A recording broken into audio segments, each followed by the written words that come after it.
केवल एक परमात्मा में श्रद्धा और समर्पण का संदेश देने वाली गीता सबको पवित्र करने का खुला आमंत्रण देती है। सृष्टि में कहीं भी रहने वाले अमीर अथवा गरीब, कुलीन तथा आदिवासी, पुण्यात्मा और पापी, स्त्री और पुरुष, सदाचारी एवं अत्यंत दुराचारी, सबका इसमें प्रवेश है। विशेषकर गीता पापियों के ही उद्धार का सुगम पथ बताती है। पुण्यात्मा तो भजते ही है।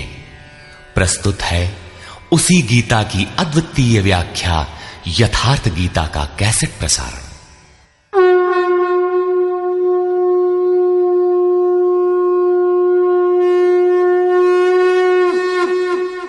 ओम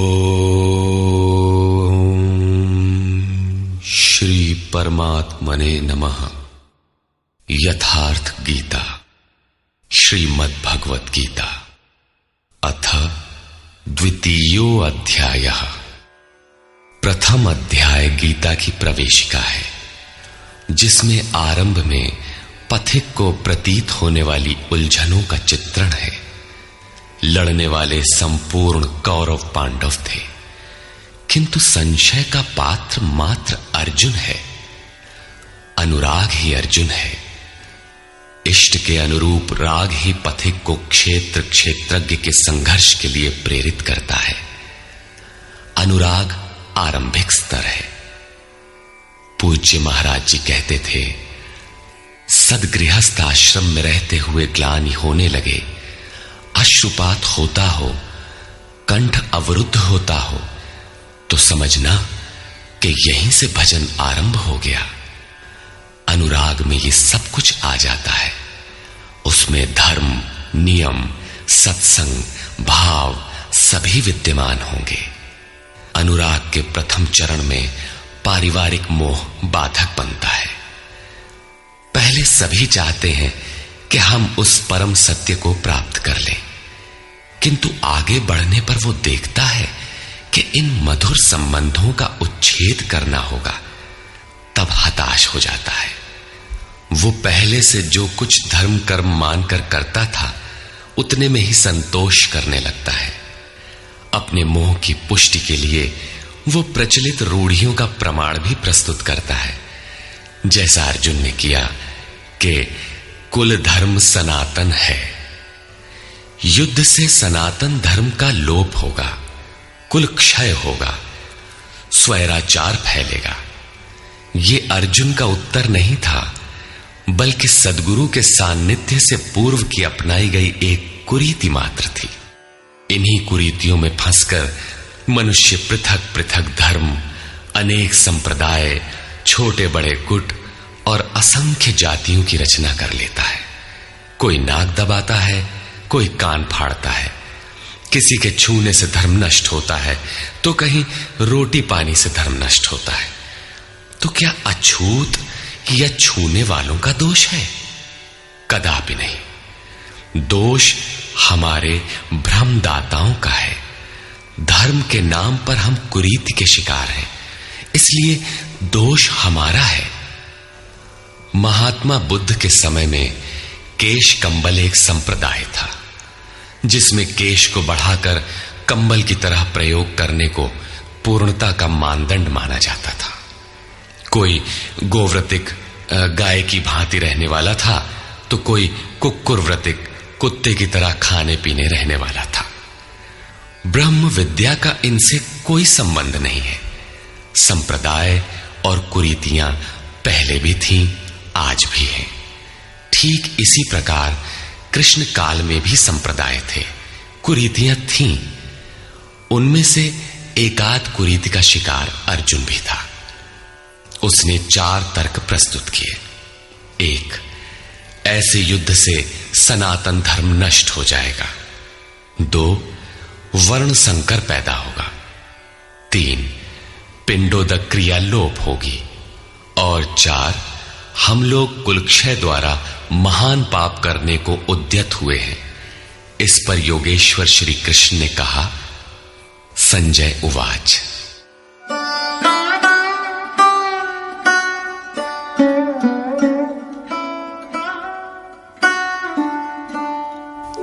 तन्तथा कृपयाविष्टम् अश्रुपूर्णाकुलेक्षणम् विषीदन्तमिदं वाक्यम् उवाच मधुसूदनः। करुणा से व्याप्त अश्रुपूर्ण व्याकुल नेत्रों वाले उस अर्जुन के प्रति मधुसूदन, मद का विनाश करने वाले भगवान ने ये वचन कहा। श्री भगवान उवाच।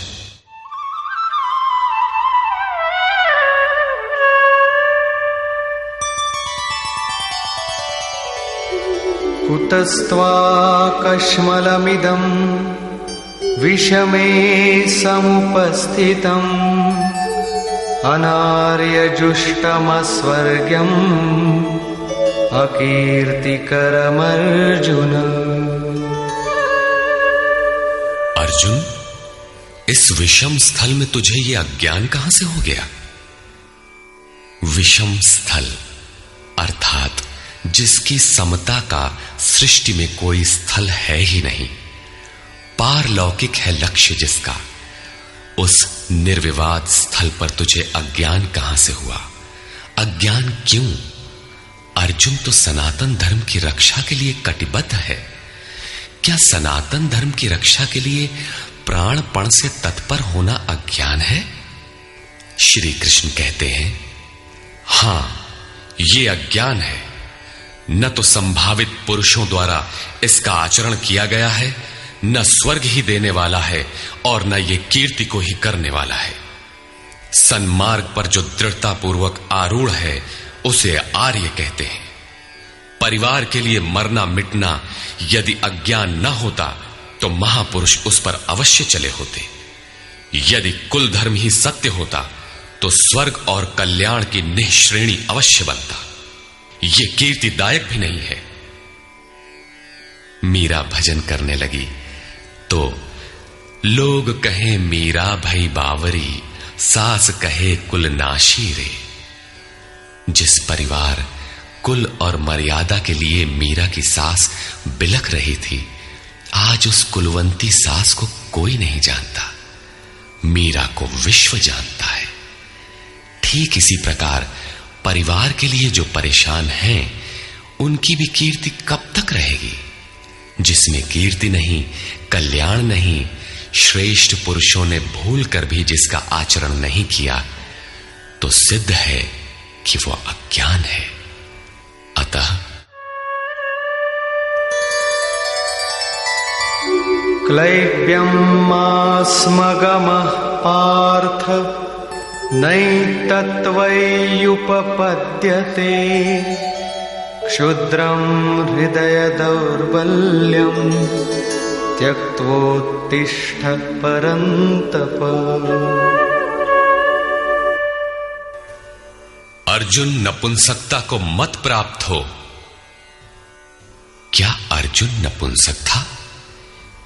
क्या आप पुरुष हैं? नपुंसक वो है जो पौरुष से हीन हो। सब अपनी समझ से पुरुषार्थ ही तो करते हैं। किसान रात दिन खून पसीना एक करके खेत में पुरुषार्थ ही तो करता है। कोई व्यापार में पुरुषार्थ समझता है तो कोई पद का दुरुपयोग करके पुरुषार्थी बनता है। जीवन भर पुरुषार्थ करने पर भी खाली हाथ जाना पड़ता है। स्पष्ट है कि यह पुरुषार्थ नहीं है। शुद्ध पुरुषार्थ है आत्मदर्शन। गार्गी ने याज्ञवल्क्य से कहा, नपुंसक पुमान ज्ञेयो यो न वेत्ति हृदि स्थितम पुरुषम स्वप्रकाशम तस्मानंदात्मानमव्ययम्। वो पुरुष होते हुए भी नपुंसक है जो हृदयस्थ आत्मा को नहीं पहचानता। वो आत्मा ही पुरुष स्वरूप, स्वयं प्रकाश, उत्तम आनंद युक्त और अव्यक्त है। उसे पाने का प्रयास ही पौरुष है। अर्जुन, तू नपुंसकता को न प्राप्त हो, ये तेरे योग्य नहीं है। हे परम तप, हृदय की इस क्षुद्र दुर्बलता को त्याग कर युद्ध के लिए खड़ा हो। इस पर अर्जुन ने तीसरा प्रश्न प्रस्तुत किया। अर्जुन उवाच।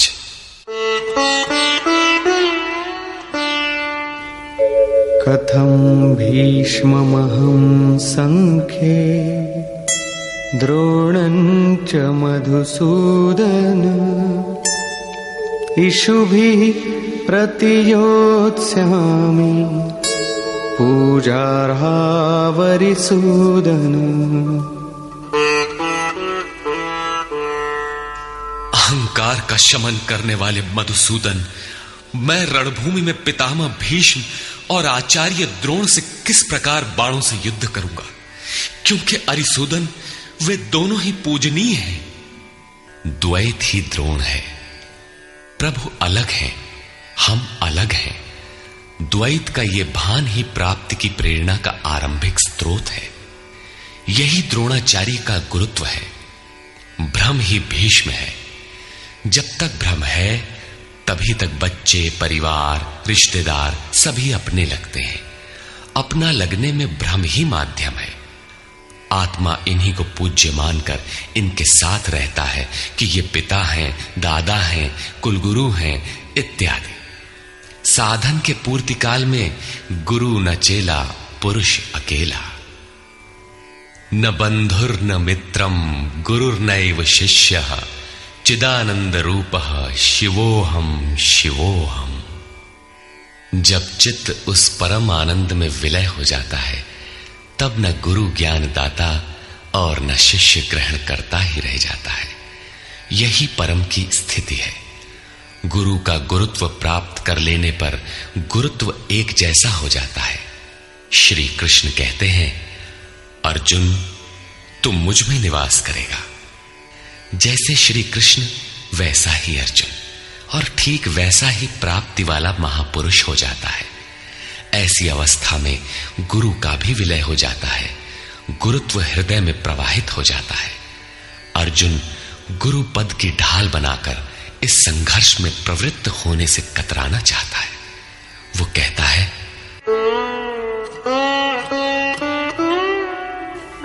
गुरून् हत्वा हि महानुभावान् श्रेयो भोक्तुं भैक्षमपीह लोके हत्वार्थकामास्तु गुरूनिहैव भुञ्जीय भोगान् रुधिरप्रदिग्धान्। इन महानुभाव गुरुजनों को न मारकर मैं इस लोक में भिक्षा का अन्न भी श्रेयस्कर समझता हूं। यहां भिक्षा का अर्थ उदर पोषण के लिए भीख मांगना नहीं, बल्कि सत्पुरुषों की टूटी फूटी सेवा द्वारा उनसे कल्याण की याचना ही भिक्षा है। अन्नम ब्रह्मेति व्यजानात्। अन्न एकमात्र परमात्मा है, जिसे प्राप्त करके आत्मा सदा के लिए तृप्त हो जाता है, कभी अतृप्त नहीं रहता। हम महापुरुषों की सेवा और याचना द्वारा शनैः शनैः ब्रह्म पीयूष प्राप्त करें, किंतु ये परिवार न छूटे, यही अर्जुन के भिक्षान्न की कामना है। संसार में अधिकांश लोग ऐसा ही करते हैं। वे चाहते हैं कि पारिवारिक स्नेह संबंध न मारना पड़े और मुक्ति भी शनैः शनैः मिल जाए, किंतु चलने वाले पथिक के लिए, जिसके संस्कार इनसे ऊपर है, जिसमें संघर्ष की क्षमता है, स्वभाव में क्षत्रियत्व प्रवाहित है, उसके लिए इस भिक्षान्न का विधान नहीं है। स्वयं न करके याचना करना भिक्षान्न है। गौतम बुद्ध ने भी मध्यम निकाय के धम्म दायाद सुत्त में इस भिक्षान्न की आमिष दायाद कहकर उसे हेय माना है, जबकि शरीर यापन से सभी भिक्षु थे। इन गुरुजनों को मारकर मिलेगा क्या? इस लोक में रुधिर से सने अर्थ और काम के भोग ही तो भोगने को मिलेंगे। अर्जुन कदाचित सोचता था कि भजन से भौतिक सुखों की मात्रा में अभिवृद्धि होगी। इतना संघर्ष झेलने के बाद भी इस शरीर के पोषक अर्थ और काम के भोग ही तो मिलेंगे। वो पुनः तर्क देता है,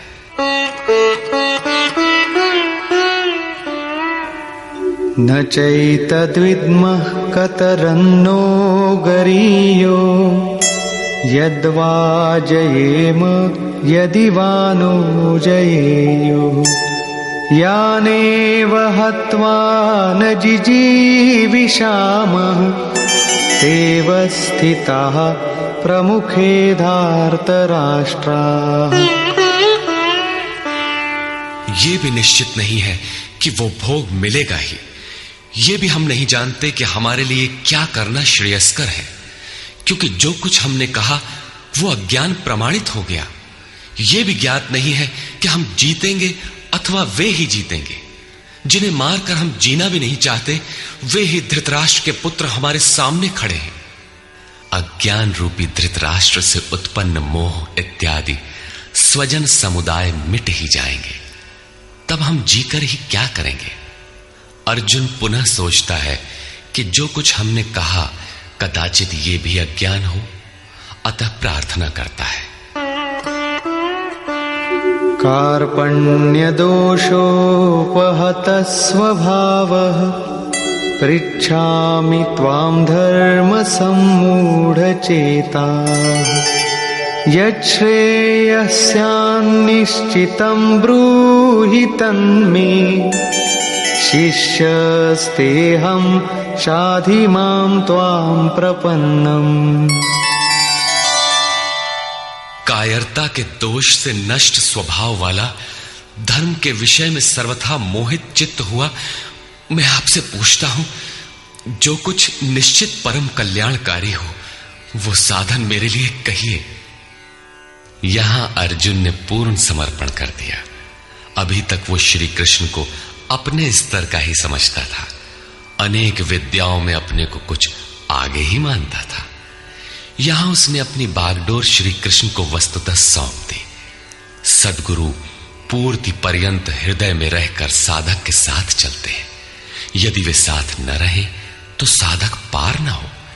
युवा कन्या के परिवार वाले जिस प्रकार शादी विवाह तक उसको संयम की शिक्षा देते हुए संभाल ले जाते हैं, ठीक उसी प्रकार सद्गुरु अपने शिष्य की अंतरात्मा से रथी होकर उसे प्रकृति की घाटियों से निकालकर पार कर देते हैं। अर्जुन निवेदन करता है कि भगवान एक बात और है।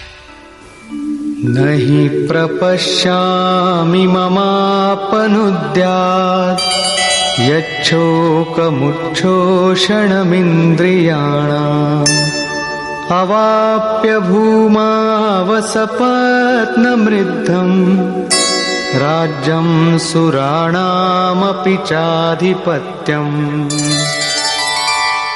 भूमि पर निष्कंटक धन धान्य संपन्न राज्य को और देवताओं के स्वामीपन इंद्र पद को पाकर भी मैं उस उपाय को नहीं देखता जो मेरी इंद्रियों को सुखाने वाले शोक को दूर कर सके।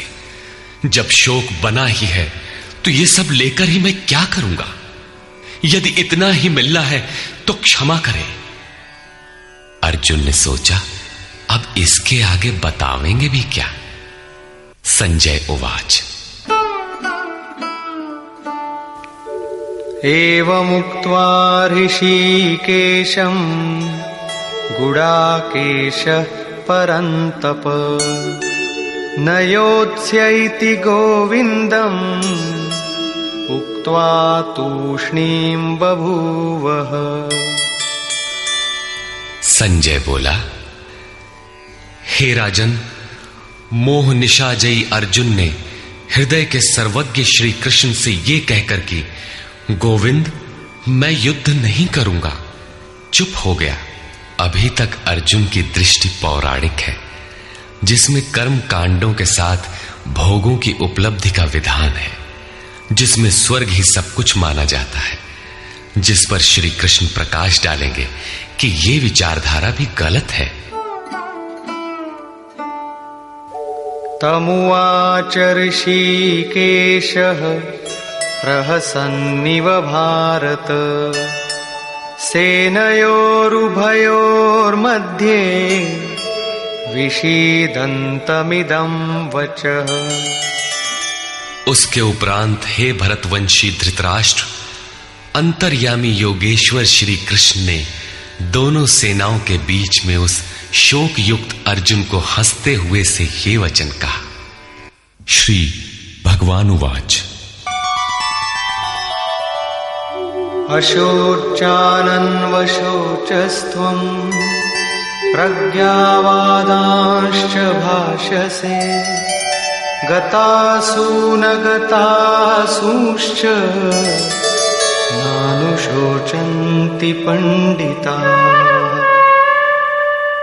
अर्जुन, तू न शोक करने योग्यों के लिए शोक करता है और पंडितों के से वचन कहता है, किंतु बुद्धि संपन्न पंडित जन जिनके प्राण चले गए हैं उनके लिए तथा जिनके प्राण नहीं गए हैं उनके लिए भी शोक नहीं करते।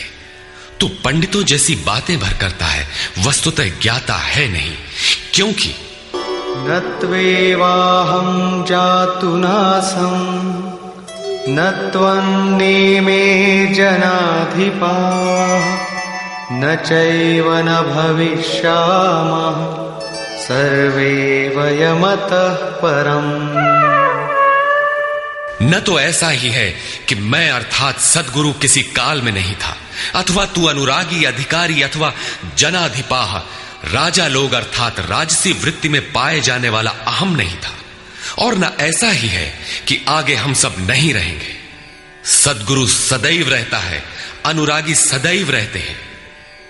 यहां योगेश्वर ने योग की अनादिता पर प्रकाश डालते हुए भविष्य में भी उसकी विद्यमानता पर बल दिया।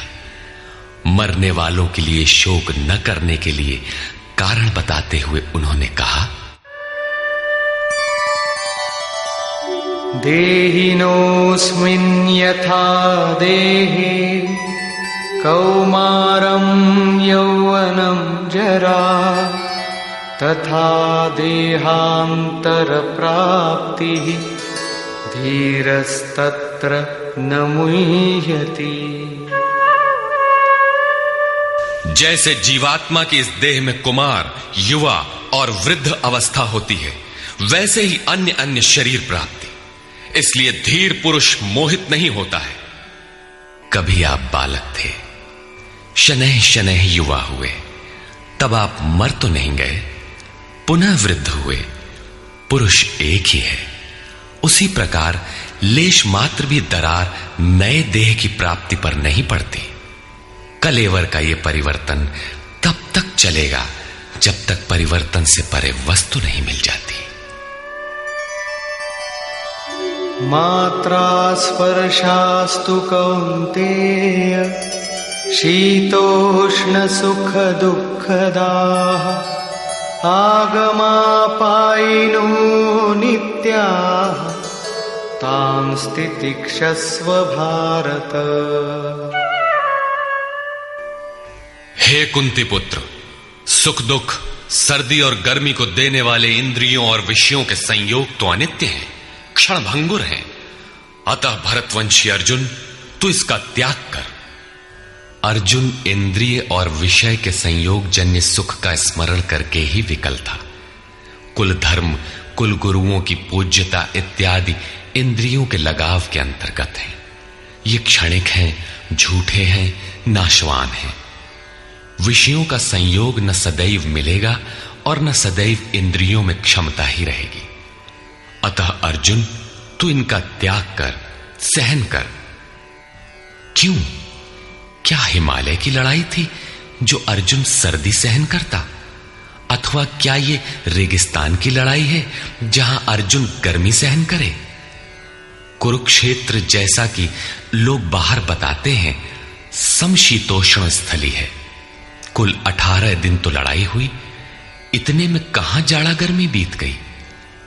वस्तुतः सर्दी गर्मी, दुख सुख, मान अपमान का सहन करना एक योगी पर निर्भर करता है। यह हृदय देश की लड़ाई का चित्रण है। बाहर युद्ध के लिए गीता नहीं कहती। यह क्षेत्र क्षेत्रज्ञ का संघर्ष है, जिसमें आसुरी संपद का सर्वथा शमन कर परमात्मा में स्थिति दिलाकर दैवी संपद भी शांत हो जाती है। जब विकार है ही नहीं तो सजातीय प्रवृत्तियां किस पर आक्रमण करें? अतः पूर्णत्व के साथ वे भी शांत हो जाती हैं, इससे पहले नहीं। गीता अंतर्देश की लड़ाई का चित्रण है। इस त्याग से मिलेगा क्या, इससे लाभ क्या है, इस पर श्री कृष्ण कहते हैं, यम हि न व्यथयन्त्येते पुरुषं पुरुषर्षभ समदुःख सुखं धीरं सोमृतत्वाय कल्पते। क्योंकि हे पुरुष श्रेष्ठ, दुख सुख को समान समझने वाले जिस धीर पुरुष को इंद्रियों और विषयों के संयोग व्यथित नहीं कर पाते, वो मृत्यु से परे अमृत तत्व की प्राप्ति के योग्य हो जाता है। यहां श्री कृष्ण ने एक उपलब्धि अमृत की चर्चा की। अर्जुन सोचता था कि युद्ध के परिणाम में स्वर्ग मिलेगा या पृथ्वी, किंतु श्री कृष्ण कहते हैं कि न स्वर्ग मिलेगा और न पृथ्वी, बल्कि अमृत मिलेगा। अमृत क्या है? नासतो विद्यते भावो ना भावो विद्यते सतः उभयोरपि दृष्टोऽन्तः त्वनयोस्तत्त्वदर्शिभिः। अर्जुन, असत वस्तु का अस्तित्व नहीं है, वो है ही नहीं, उसे रोका नहीं जा सकता, और सत्य का तीनों काल में अभाव नहीं है, उसे मिटाया नहीं जा सकता। अर्जुन ने पूछा, क्या भगवान होने के नाते आप कहते हैं? श्री कृष्ण ने बताया, मैं तो कहता ही हूं, इन दोनों का यह अंतर हमारे साथ साथ तत्वदर्शियों द्वारा भी देखा गया है। श्री कृष्ण ने वही सत्य दोहराया जो तत्वदर्शियों ने कभी देख लिया था। श्री कृष्ण भी एक तत्वदर्शी महापुरुष थे। परम तत्व परमात्मा का प्रत्यक्ष दर्शन करके उसमें स्थिति वाले तत्वदर्शी कहलाते हैं। सत और असत हैं क्या, इस पर कहते हैं, अविनाशी तु तद्विद्धि येन सर्वमिदं ततम् विनाशमव्ययस्यास्य न कश्चित् कर्तुमर्हति। नाश रहित तो वो है जिससे ये संपूर्ण जगत व्याप्त है। इस अव्ययस्य अविनाशी का विनाश करने में कोई समर्थ नहीं है। किंतु इस अविनाशी अमृत का नाम क्या है, वो है कौन? अंतवंत इमे देहा नित्यस्योक्ता शरीरिणः अनाशिनो प्रमेयस्य तस्माद्युध्यस्व भारत। अविनाशी अप्रमेय नित्य स्वरूप आत्मा के ये सभी शरीर नाशवान कहे गए हैं। इसलिए भरतवंशी अर्जुन, तू युद्ध कर। आत्मा ही अमृत है, आत्मा ही अविनाशी है जिसका तीनों कालों में नाश नहीं होता। आत्मा ही सत है, शरीर नाशवान है, यही असत है जिसका तीनों कालों में अस्तित्व नहीं है। शरीर नाशवान है, इसलिए तू युद्ध कर। इस आदेश से यह स्पष्ट नहीं होता कि अर्जुन केवल कौरवों को मारे। पांडव पक्ष में भी तो शरीर ही खड़े थे। क्या पांडव के शरीर अविनाशी थे? यदि शरीर नाशवान है तो श्री कृष्ण किसकी रक्षा में खड़े थे? क्या अर्जुन कोई शरीरधारी था? शरीर जो असत है, जिसका अस्तित्व नहीं है, जिसे रोका नहीं जा सकता, क्या श्री कृष्ण उस शरीर की रक्षा में खड़े हैं? यदि ऐसा है तो वे भी अविवेकी और मूढ़ हैं, क्योंकि आगे श्री कृष्ण स्वयं कहते हैं कि जो केवल शरीर के लिए ही पचता है, श्रम करता है, वो अविवेकी और मूढ़ बुद्धि है। वो पापायु पुरुष व्यर्थ ही जीता है। अंततः अर्जुन कौन था? वस्तुतः अनुराग ही अर्जुन है। अनुरागी के लिए इष्ट सदैव रथी बनकर साथ में रहते हैं, सखा की भांति उसका मार्गदर्शन करते हैं। आप शरीर नहीं है। शरीर तो आवरण है, रहने का मकान है। उसमें रहने वाला अनुराग पूरित आत्मा है। भौतिक युद्ध, मारने काटने से शरीरों का अंत नहीं होता। यह शरीर छूटेगा तो आत्मा दूसरा शरीर धारण कर लेगा।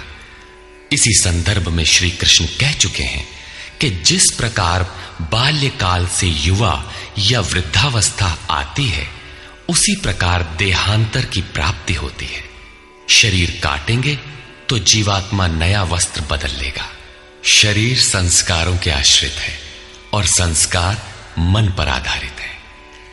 मन एव मनुष्याणाम कारणम बंध मोक्षयोः।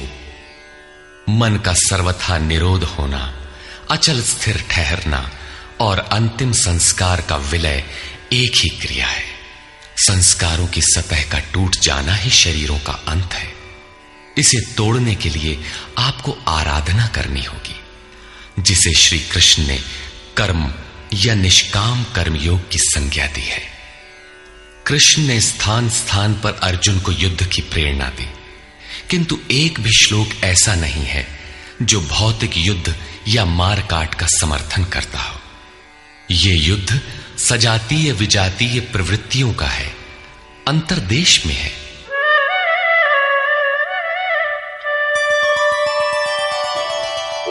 य एनं वेत्ति हन्तारम् यश्चैनं मन्यते हतम् उभौ तौ न विजानीतो नायं हन्ति न हन्यते।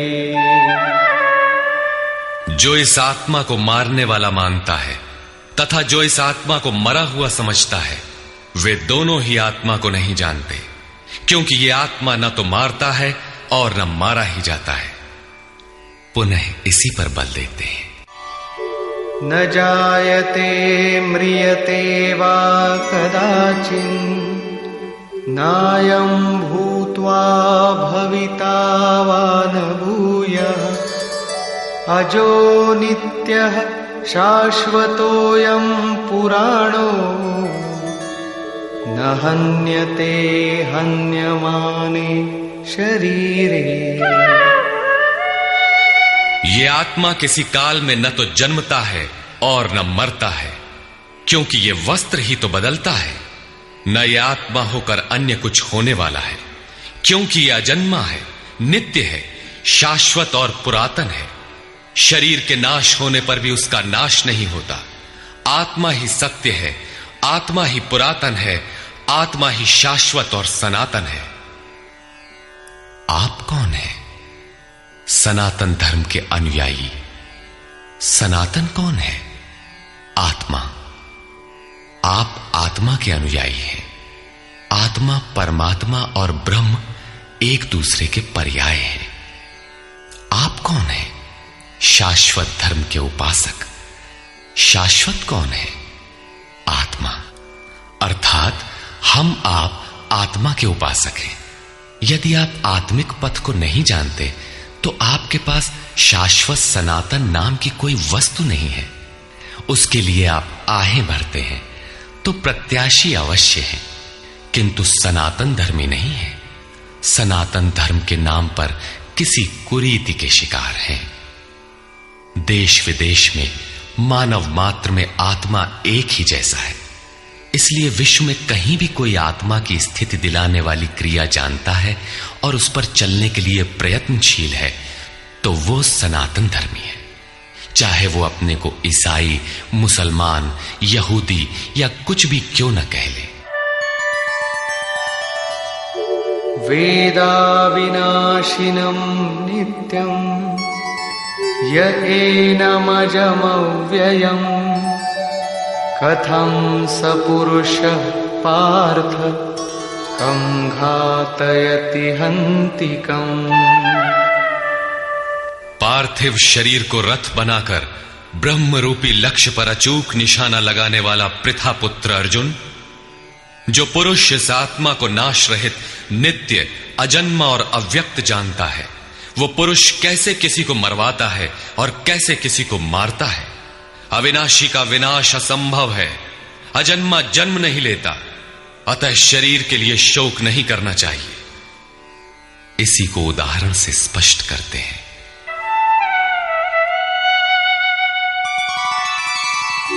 वासांसि जीर्णानि यथा विहाय नवानि गृह्णाति नरोपराणि तथा शरीराणि विहाय जीर्णान्यन्यानि संयाति नवानि देहि। जैसे मनुष्य जीर्णानि वासांसि, जीर्ण शीर्ण पुराने वस्त्रों को त्याग कर नए वस्त्रों को ग्रहण करता है, ठीक वैसे ही ये जीवात्मा पुराने शरीरों को त्याग कर दूसरे नए शरीरों को धारण करता है। जीर्ण होने पर ही नया शरीर धारण करना है तो शिशु क्यों मर जाते हैं? ये वस्त्र तो और विकसित होना चाहिए। वस्तुतः ये शरीर संस्कारों पर आधारित है। जब संस्कार जीर्ण होते हैं तो शरीर छूट जाता है। यदि संस्कार 2 दिन का है तो दूसरे दिन ही शरीर जीर्ण हो गया। इसके बाद मनुष्य 1 श्वास भी अधिक नहीं जीता। संस्कार ही शरीर है। आत्मा संस्कारों के अनुसार नया शरीर धारण कर लेता है। अथा खलु ऋतुमयः पुरुषः यथा इहैव तथैव प्रेत्य भवति कृतं लोकम पुरुषोऽभिजायते। अर्थात ये पुरुष निश्चय ही संकल्पमय है। इस लोक में पुरुष जैसा निश्चय वाला होता है वैसा ही यहां से मरकर जाने पर होता है। अपने संकल्प से बनाए हुए शरीरों में पुरुष उत्पन्न होता है। इस प्रकार मृत्यु शरीर का परिवर्तन मात्र है। आत्मा नहीं मरता। पुनः इसकी अजरता अमरता पर बल देते हैं। नैनं छिन्दन्ति शस्त्राणि नैनं दहति पावकः न चैनं क्लेदयन्त्यापो न शोषयति मारुतः। अर्जुन, इस आत्मा को शस्त्रादि नहीं काटते। अग्नि इसे जला नहीं सकता, जल इसे गीला नहीं कर सकता और न वायु इसे सुखा ही सकता है। अच्छेद्योऽयमदाह्योऽयम् अक्लेद्यो शोष्य एव च नित्यः सर्वगतः स्थाणुः अचलोऽयं सनातनः। ये आत्मा अच्छेद्य है, इसे छेदा नहीं जा सकता। ये अदाह्य है, इसे जलाया नहीं जा सकता। ये अक्लेद्य है, इसे गीला नहीं किया जा सकता। आकाश इसे अपने में समाहित नहीं कर सकता। यह आत्मा निसंदेह अशोष्य, सर्वव्यापक, अचल, स्थिर रहने वाला और सनातन है। अर्जुन ने कहा था कि कुल धर्म सनातन है। ऐसा युद्ध करने से सनातन धर्म नष्ट हो जाएगा, किंतु श्री कृष्ण ने इसे अज्ञान माना और आत्मा को ही सनातन बताया। आप कौन हैं? सनातन धर्म के अनुयायी। सनातन कौन है? आत्मा। यदि आप आत्मा पर्यंत दूरी तय करने वाली विधि विशेष से अवगत नहीं हैं, तो आप सनातन धर्म नहीं जानते। इसका कुपरिणाम सांप्रदायिकता में फंसे धर्म भीरू लोगों को भोगना पड़ रहा है। जब मैटर क्षेत्र में पैदा होने वाली कोई वस्तु इस सनातन का स्पर्श नहीं कर सकती, तो छूने खाने से सनातन धर्म नष्ट कैसे हो सकता है? यह धर्म नहीं, एक कुरीति परिस्थिति थी जिससे भारत में सांप्रदायिक वैमनस्य बढ़ा और राष्ट्रीय एकता की आज भी समस्या बनी हुई है। धर्म की शरण हम क्यों जाते हैं? क्योंकि हम मरण धर्मा हैं और धर्म कोई ठोस चीज है जिसकी शरण जाकर हम भी अमर हो जाएं। हम तो मारने से मरेंगे और ये धर्म केवल छूने और खाने से मर जाएगा, तो हमारी क्या रक्षा करेगा? धर्म तो आपकी रक्षा करता है, आपसे शक्तिशाली है। आप तलवार से मरेंगे और धर्म वो छूने से नष्ट हो गया। कैसा है आपका धर्म? कुरीतियां नष्ट होती हैं, न कि सनातन। सनातन तो ऐसी ठोस वस्तु है जिसे शस्त्र नहीं काटते, अग्नि जला नहीं सकता, जल इसे गीला नहीं कर सकता। खान पान तो दूर, प्रकृति में उत्पन्न कोई वस्तु उसका स्पर्श भी नहीं कर पाती, तो वो सनातन नष्ट कैसे हो गया? ऐसी ही कतिपय कुरीतियां अर्जुन काल में भी थी। उनका शिकार अर्जुन भी था। उसने विलाप करते हुए गिड़गिड़ा कर कहा कि कुल धर्म सनातन है, युद्ध से सनातन धर्म नष्ट हो जाएगा। कुल धर्म नष्ट होने से हम अनंत काल तक नरक में चले जाएंगे। किंतु श्री कृष्ण ने कहा, तुझे ये अज्ञान कहां से उत्पन्न हो गया? सिद्ध है कि वो कोई कुरीति थी। तभी तो श्री कृष्ण ने उसका निराकरण किया और बताया कि आत्मा ही सनातन है। यदि आप आत्मिक पथ नहीं जानते तो सनातन धर्म में आपका अभी तक प्रवेश नहीं हुआ है। जब यह सनातन शाश्वत आत्मा सबके अंदर व्याप्त है तो खोजा किसे जाए? इस पर श्री कृष्ण कहते हैं, अव्यक्तोऽयमचिन्त्योऽयम् अविकार्योऽयमुच्यते तस्मादेवं विदित्वैनं नानुशोचितुमर्हसि। ये आत्मा अव्यक्त अर्थात इंद्रियों का विषय नहीं है। इंद्रियों के द्वारा इसे समझा नहीं जा सकता। जब तक इंद्रियों और विषयों का संयोग है तब तक आत्मा तो है, किंतु उसे समझा नहीं जा सकता। वो अचिंत्य है। जब तक चित्त और चित्त की लहर है तब तक वो शाश्वत है तो, किंतु हमारे दर्शन, उपभोग और प्रवेश के लिए नहीं है। अतः चित्त का निरोध करे। पीछे श्री कृष्ण बता आए हैं कि असत वस्तु का अस्तित्व नहीं है और सत का तीनों कालों में अभाव नहीं है। वो सत है आत्मा। आत्मा ही अपरिवर्तनशील, शाश्वत, सनातन और अव्यक्त है। तत्वदर्शियों ने आत्मा को इन विशेष गुणधर्मों से युक्त देखा। न 10 भाषाओं के ज्ञाता ने देखा, न किसी समृद्धशाली ने देखा, बल्कि तत्वदर्शियों ने देखा। श्री कृष्ण ने आगे बताया कि तत्व है परमात्मा। मन के निरोध काल में साधक उसका दर्शन और उसमें प्रवेश पाता है। प्राप्ति काल में भगवान मिलते हैं और दूसरे ही क्षण वो अपने आत्मा को ईश्वरीय गुण धर्मों से विभूषित देखता है।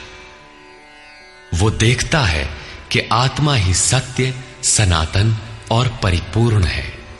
ये आत्मा अचिंत्य है। ये विकार रहित अर्थात न बदलने वाला कहा जाता है। अतः अर्जुन, आत्मा को ऐसा जानकर तू शोक करने योग्य नहीं है।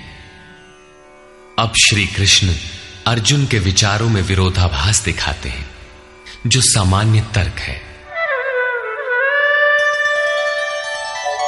अथ चैनं नित्यजातं नित्यं वा मन्यसे मृतं तथापि त्वं महाबाहो नैवं शोचितुमर्हसि।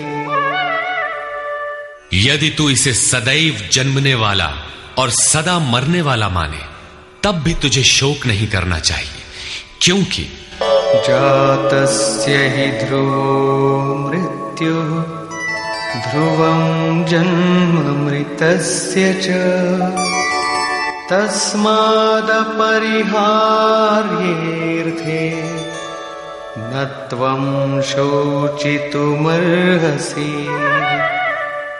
ऐसा मान लेने पर भी जन्मने वाले की निश्चित मृत्यु और मरने वाले का निश्चित जन्म सिद्ध होता है।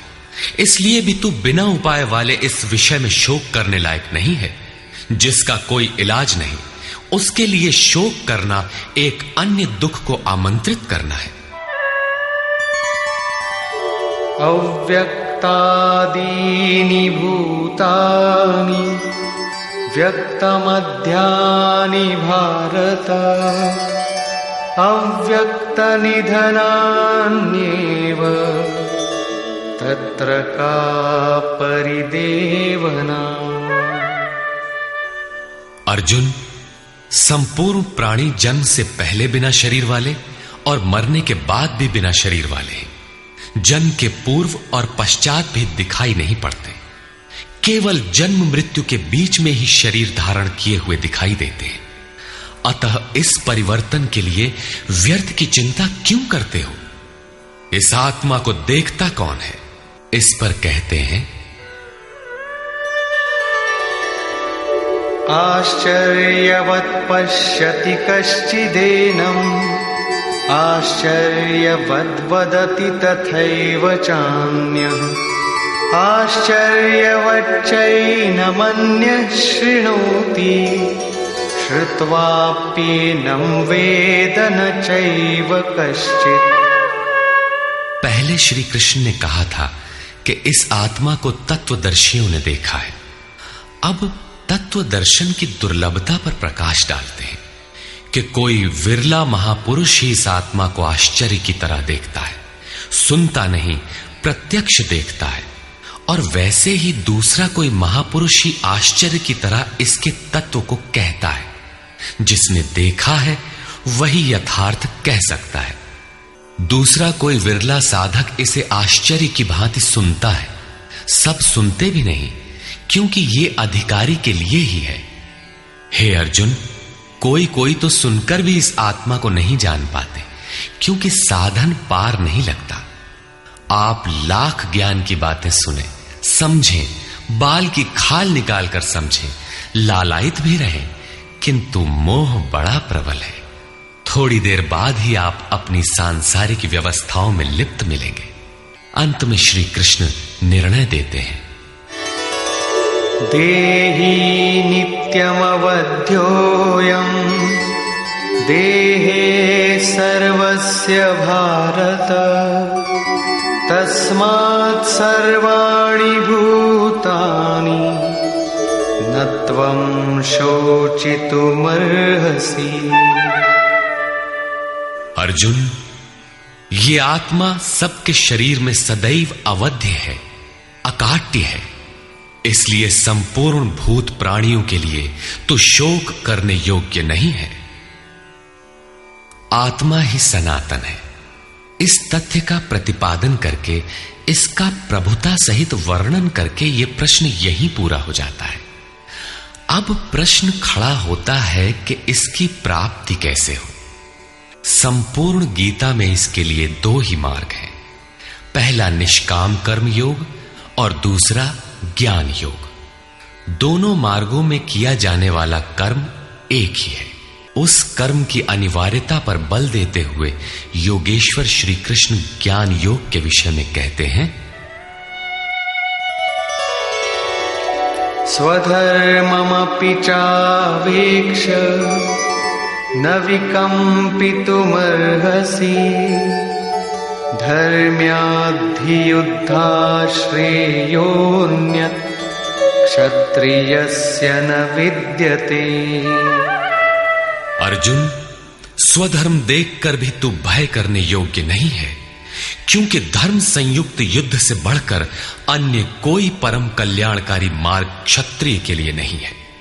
अभी तक तो आत्मा शाश्वत है, आत्मा सनातन है, वही एकमात्र धर्म है कहा गया है। अब ये स्वधर्म कैसा? धर्म तो एकमात्र आत्मा ही है, वो तो अचल स्थिर है, तो धर्माचरण क्या? किंतु इस आत्म पथ में प्रवृत्त होने की क्षमता हर व्यक्ति की अलग अलग होती है। स्वभाव से उत्पन्न इस क्षमता को स्वधर्म कहा गया है।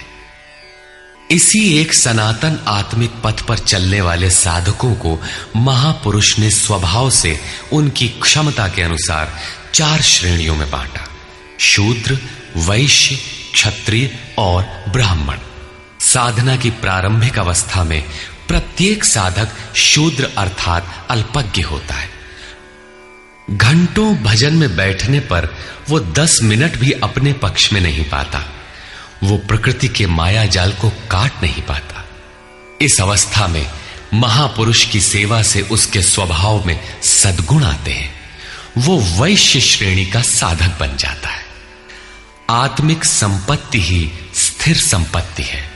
इसका वो शनैः शनैः संग्रह और गोपालन अर्थात इंद्रियों की सुरक्षा करने में सक्षम हो जाता है। काम, क्रोध इत्यादि से इंद्रियों की हिंसा होती है तथा विवेक, वैराग्य से इनकी सुरक्षा होती है, किंतु प्रकृति को निर्बीज करने की क्षमता उसमें नहीं होती। क्रमशः उन्नति करते करते साधक के अंतःकरण में तीनों गुणों को काटने की क्षमता अर्थात क्षत्रियत्व आ जाता है। इसी स्तर पर प्रकृति और उसके विकारों को नाश करने की क्षमता आ जाती है। इसलिए युद्ध यहीं से आरंभ होता है। क्रमशः साधन करके साधक ब्राह्मणत्व की श्रेणी में बदल जाता है।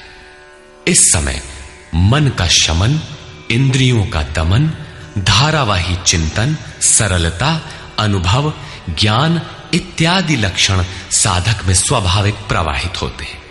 इन्हीं के अनुष्ठान से चलकर क्रमशः वो ब्रह्म में प्रवेश पा जाता है, जहां वो ब्राह्मण भी नहीं रह जाता। विदेह राजा जनक की सभा में महर्षि याज्ञवल्क्य ने चाक्रायण, उशस्ति, कहोल, आरुणि, उद्यालक और गार्गी के प्रश्नों का समाधान करते हुए बताया कि आत्म साक्षात्कार का पूर्णतया संपादन करने वाला ही ब्राह्मण होता है। यह आत्मा ही लोक, परलोक और समस्त प्राणियों को भीतर से नियमित करता है। सूर्य, चंद्रमा, पृथ्वी, जल, वायु, अग्नि, तारागण, अंतरिक्ष, आकाश एवं प्रत्येक क्षण इस आत्मा के ही प्रशासन में है। ये तुम्हारा आत्मा अंतर्यामी अमृत है।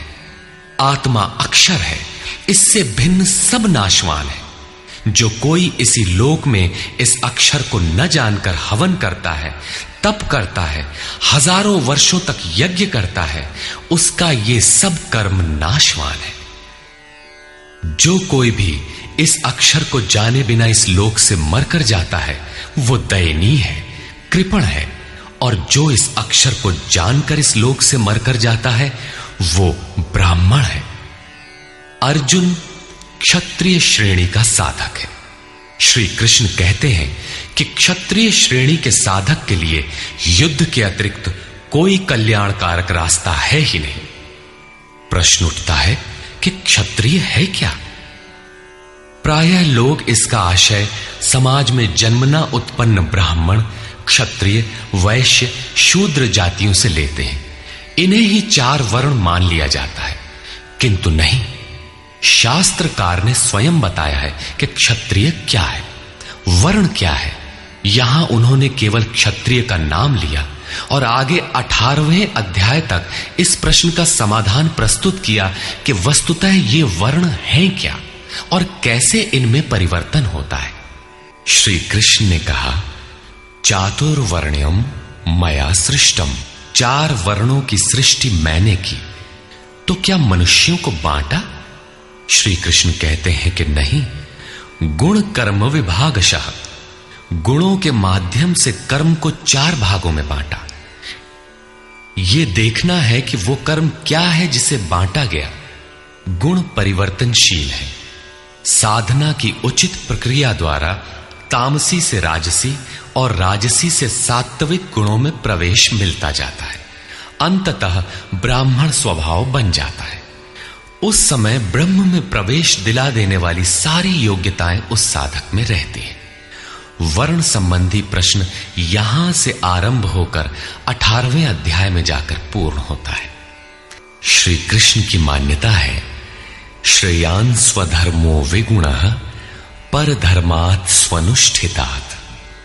स्वभाव से उत्पन्न इस धर्म में प्रवृत्त होने की क्षमता जिस स्तर की हो, भले ही वो गुण रहित शूद्र श्रेणी की हो, तब भी परम कल्याण करती है, क्योंकि आप क्रमशः वहीं से उत्थान करते हैं।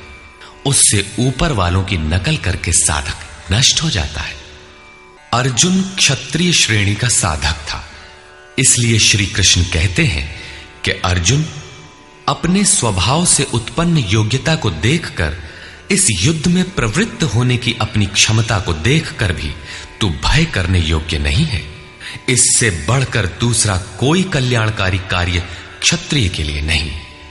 इसी पर प्रकाश डालते हुए पुनः योगेश्वर कहते हैं, यदृच्छया चोपपन्नम् स्वर्गद्वारमपावृतम् सुखिनः क्षत्रियाः पार्थ लभन्ते युद्धमीदृशम्।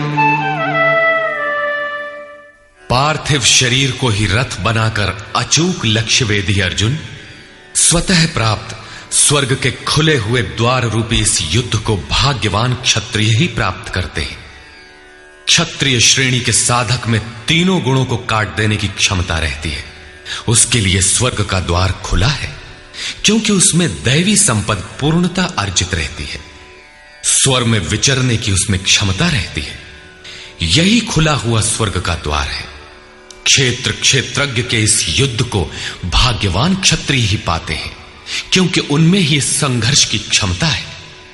दुनिया में लड़ाइयां होती हैं, विश्व सिमट कर लड़ता है, प्रत्येक जाति लड़ती है, किंतु शाश्वत विजय जीतने वाले को भी नहीं मिलती। ये तो बदले हैं। जो जिसको जितना दबाता है, कालांतर में उसे भी उतना ही दबना पड़ता है। ये कैसी विजय है जिसमें इंद्रियों को सुखाने वाला शोक बना ही रहता है, अंत में शरीर भी नष्ट हो जाता है। वास्तविक संघर्ष तो क्षेत्र और क्षेत्रज्ञ का है, जिसमें एक बार विजय हो जाने पर प्रकृति का सदा के लिए निरोध और परम पुरुष परमात्मा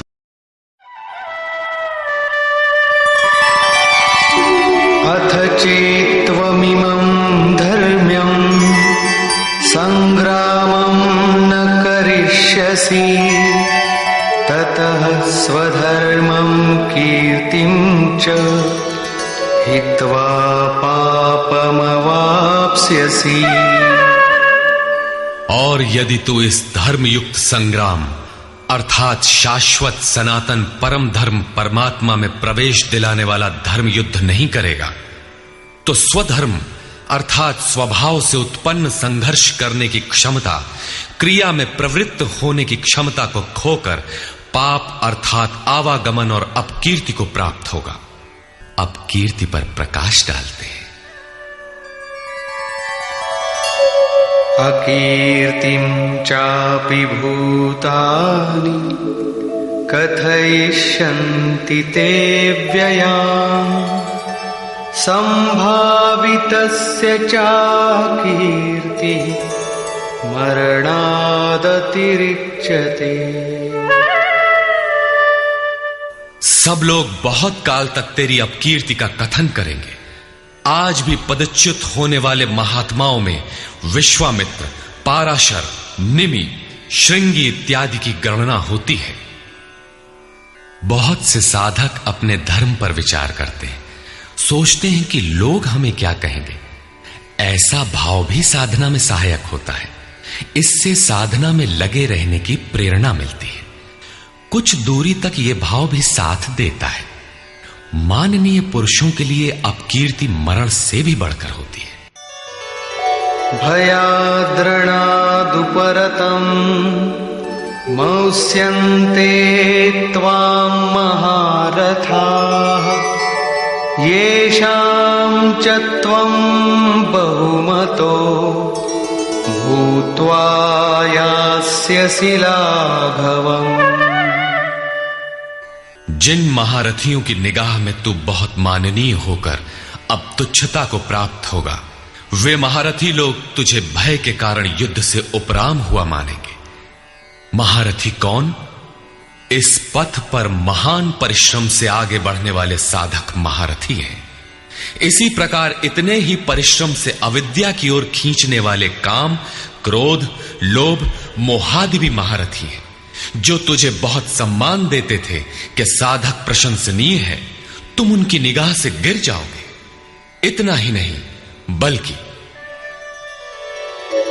अवाच्य वादांश्च बहून् वदिष्यन्ति तवाहिताः निन्दन्तस्तव सामर्थ्यम् ततो दुःखतरं नु किम्। वैरी लोग तेरे पराक्रम की निंदा करते हुए बहुत से न कहने योग्य वचनों को कहेंगे। एक दोष आता है तो चारों ओर से निंदा और बुराइयों की झड़ी लग जाती है। न कहने योग्य वचन भी कहे जाते हैं। इससे बड़ा दुख क्या होगा। अतः अतो वा प्राप्स्यसि स्वर्गम् जित्वा वा भोक्ष्यसे महीम् तस्मादुत्तिष्ठ कौन्तेय युद्धाय कृतनिश्चयः। इस युद्ध में मरोगे तो स्वर्ग प्राप्त करोगे। स्वर में विचरने की क्षमता रहेगी। श्वास से बाहर प्रकृति में विचरने की धाराएं निरुद्ध हो जाएंगी। परम देव परमात्मा में प्रवेश दिलाने वाली दैवी संपद हृदय में पूर्णतः प्रवाहित रहेगी। अथवा इस संघर्ष में जीतने पर महामहिम स्थिति को प्राप्त करोगे। इसलिए अर्जुन युद्ध के लिए निश्चय करके खड़ा हो। प्रायः लोग इस श्लोक के अर्थ में समझते हैं कि इस युद्ध में मरोगे तो स्वर्ग जाओगे और जीतोगे तो पृथ्वी का भोग भोगोगे। किंतु आपको स्मरण होगा अर्जुन कह चुका है, भगवान पृथ्वी ही नहीं अपितु त्रैलोक्य के साम्राज्य और देवताओं के स्वामीपन अर्थात इंद्र पद प्राप्त होने पर भी मैं उस उपाय को नहीं देखता जो इंद्रियों को सुखाने वाले मेरे शोक को दूर कर सके। यदि इतना ही मिलना है तो गोविंद मैं युद्ध कदापि नहीं करूंगा। यदि इतने पर भी श्री कृष्ण कहते कि अर्जुन लड़ो, जीतोगे तो पृथ्वी पा जाओगे, हारोगे तो स्वर्ग के नागरिक बन जाओगे, तो श्री कृष्ण देते ही क्या है। अर्जुन इससे आगे का सत्य, श्रेय, परम कल्याण की कामना वाला शिष्य था, जिसे सद्गुरुदेव श्री कृष्ण ने बताया कि क्षेत्रज्ञ के इस संघर्ष में यदि शरीर का समय पूरा हो जाता है और लक्ष्य तक नहीं पहुंच सके तो स्वर्ग प्राप्त करोगे। अर्थात स्वर में ही विचरण करने की क्षमता प्राप्त कर लोगे। दैवी संपत्ति हृदय में ढल जाएगी और इस शरीर के रहते रहते संघर्ष में सफल हो जाते हो तो महीम सबसे महान ब्रह्म की महिमा का उपभोग करोगे। महामहिम की स्थिति प्राप्त कर लोगे।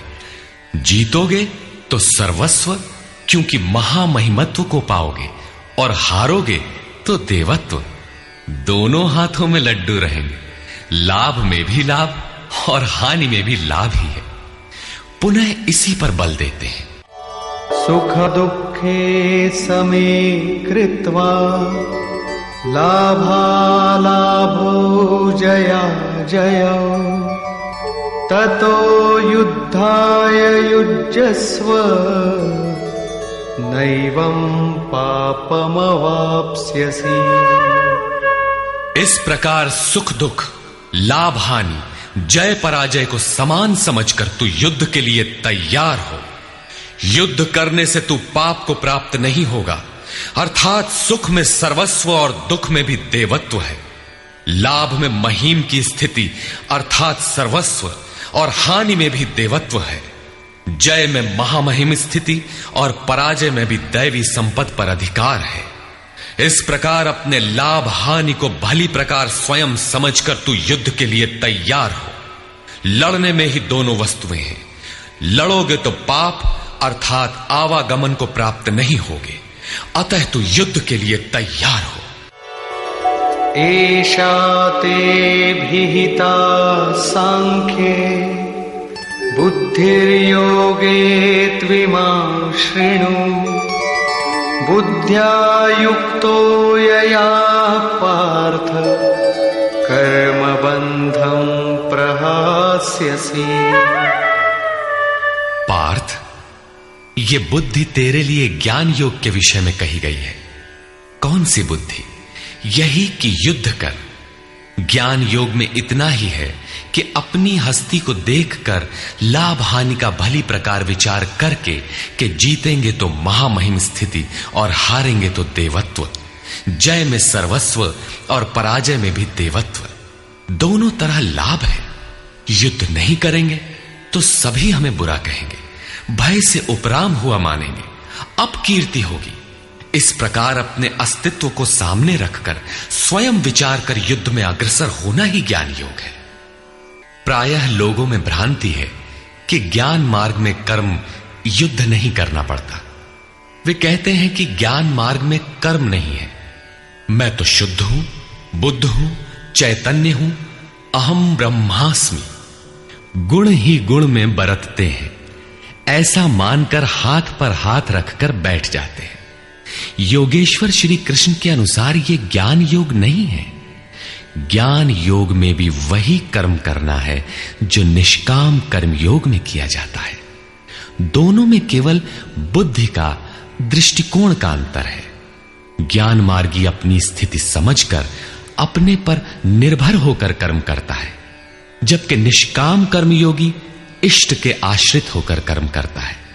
करना दोनों मार्गों में है और वो कर्म भी एक ही है जिसे दोनों मार्गों में किया जाना है। केवल कर्म करने के दृष्टिकोण दो हैं। अर्जुन, इसी बुद्धि को अब तू कर्म योग के विषय में सुन, जिससे युक्त हुआ तू कर्मों के बंधन का अच्छी तरह नाश करेगा। यहां श्री कृष्ण ने कर्म का नाम पहली बार लिया, लेकिन यह नहीं बताया कि कर्म है क्या। अब कर्म न बताकर पहले कर्म की विशेषताओं पर प्रकाश डालते हैं।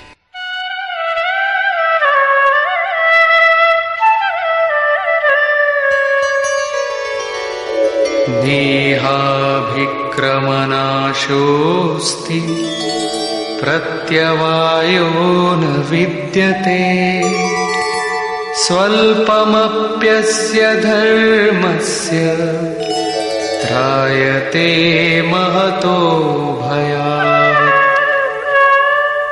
इस निष्काम कर्म योग में आरंभ का अर्थात बीज का नाश नहीं होता, सीमित फल रूपी दोष नहीं है। इसलिए इस निष्काम कर्म का, इस कर्म से संपादित धर्म का थोड़ा भी साधन जन्म मृत्यु रूपी महान भय से उद्धार कर देता है।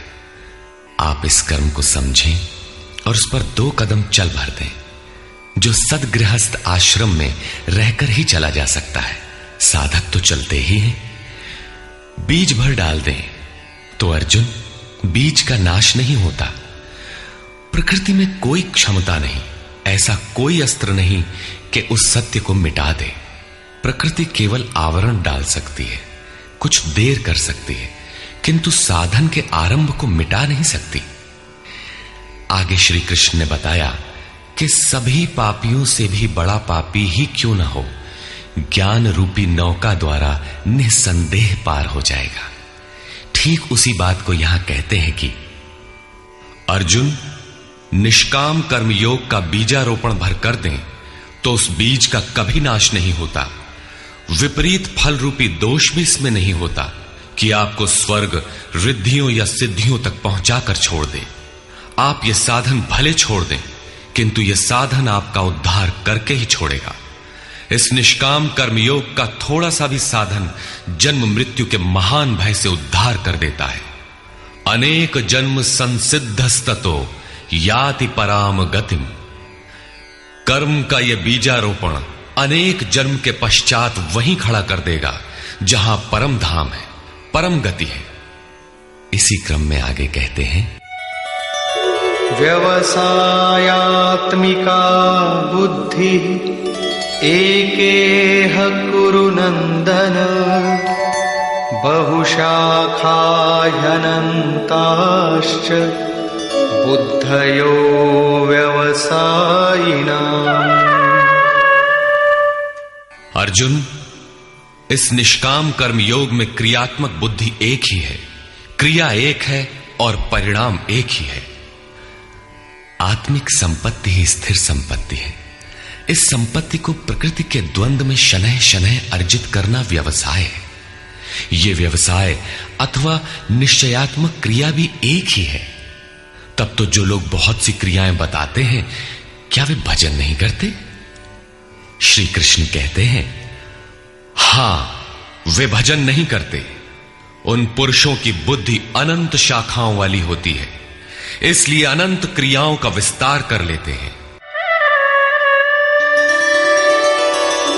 यामिमां पुष्पितां वाचं प्रवदन्त्य विपश्चितः वेदवादरताः पार्थ नान्यदस्तीति वादिनः कामात्मानः स्वर्गपरा जन्मकर्म फलप्रदाम् क्रियाविशेष बहुलां भोगैश्वर्य गतिं प्रति।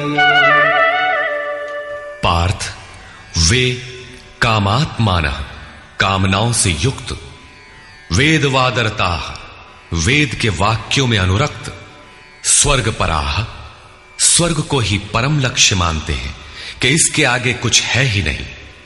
ऐसा कहने वाले अविवेकी जन जन्म मृत्यु रूपी फल देने वाली भोग और ऐश्वर्य की प्राप्ति के लिए बहुत सी क्रियाओं का विस्तार कर लेते हैं और दिखावटी शोभायुक्त वाणी में व्यक्त भी करते हैं। अर्थात अविवेकियों की बुद्धि अनंत भेदों वाली होती है। वे फल वाले वाक्य में ही अनुरक्त रहते हैं, वेद के वाक्यों को ही प्रमाण मानते हैं, स्वर्ग को ही श्रेष्ठ मानते हैं। उनकी बुद्धि बहुत सी भेदों वाली है, इसलिए अनंत क्रियाओं की रचना कर लेते हैं। वे नाम तो परम तत्व परमात्मा का ही लेते हैं, किंतु उसकी ओट में अनंत क्रियाओं का विस्तार कर लेते हैं। तो क्या अनंत क्रियाएं कर्म नहीं है? श्री कृष्ण कहते हैं, नहीं, अनंत क्रियाएं कर्म नहीं है। तो वो एक निश्चित क्रिया है क्या? श्री कृष्ण अभी ये नहीं बताते। अभी तो केवल इतना कहते हैं कि अविवेकियों की बुद्धि अनंत शाखाओं वाली होती है, इसलिए वे अनंत क्रियाओं का विस्तार कर लेते हैं। वे केवल विस्तार ही नहीं करते, अपितु आलंकारिक शैली में उसे व्यक्त भी करते हैं। उसका प्रभाव क्या होता है? भोगैश्वर्य प्रसक्तानां तया परितचेतसां व्यवसायात्मिका बुद्धि समाधौ न विधीयते। उनकी वाणी की छाप जिन जिन के चित्त पर पड़ जाती है अर्जुन, उनकी भी बुद्धि नष्ट हो जाती है, न कि वे कुछ पाते हैं। उस वाणी द्वारा हरे हुए चित्त वालों के और भोग ऐश्वर्य में आसक्ति वाले पुरुषों के अंतःकरण में क्रियात्मक बुद्धि नहीं रह जाती। इष्ट में समाधिस्थ करने वाली निश्चयात्मक क्रिया उनमें नहीं होती। ऐसे अविवेकियों की वाणी सुनता कौन है? भोग और ऐश्वर्य में आसक्ति वाले ही सुनते हैं, अधिकारी नहीं सुनता। ऐसे पुरुषों में सम और आदि तत्व में प्रवेश दिलाने वाली निश्चयात्मक क्रिया से संयुक्त बुद्धि नहीं होती। प्रश्न उठता है कि वेद वादरता, जो वेद के वचनों में अनुरक्त हैं, क्या वे भी भूल करते हैं? इस पर श्री कृष्ण कहते हैं, त्रैगुण्य विषया वेदा निस्त्रैगुण्यो भवार्जुन निर्द्वन्द्वो नित्यसत्त्वस्थो निर्योगक्षेम आत्मवान्। अर्जुन, त्रैगुण्य विषया वेदा, वेद तीनों गुणों तक ही प्रकाश करते हैं, इसके आगे का हाल वे नहीं जानते।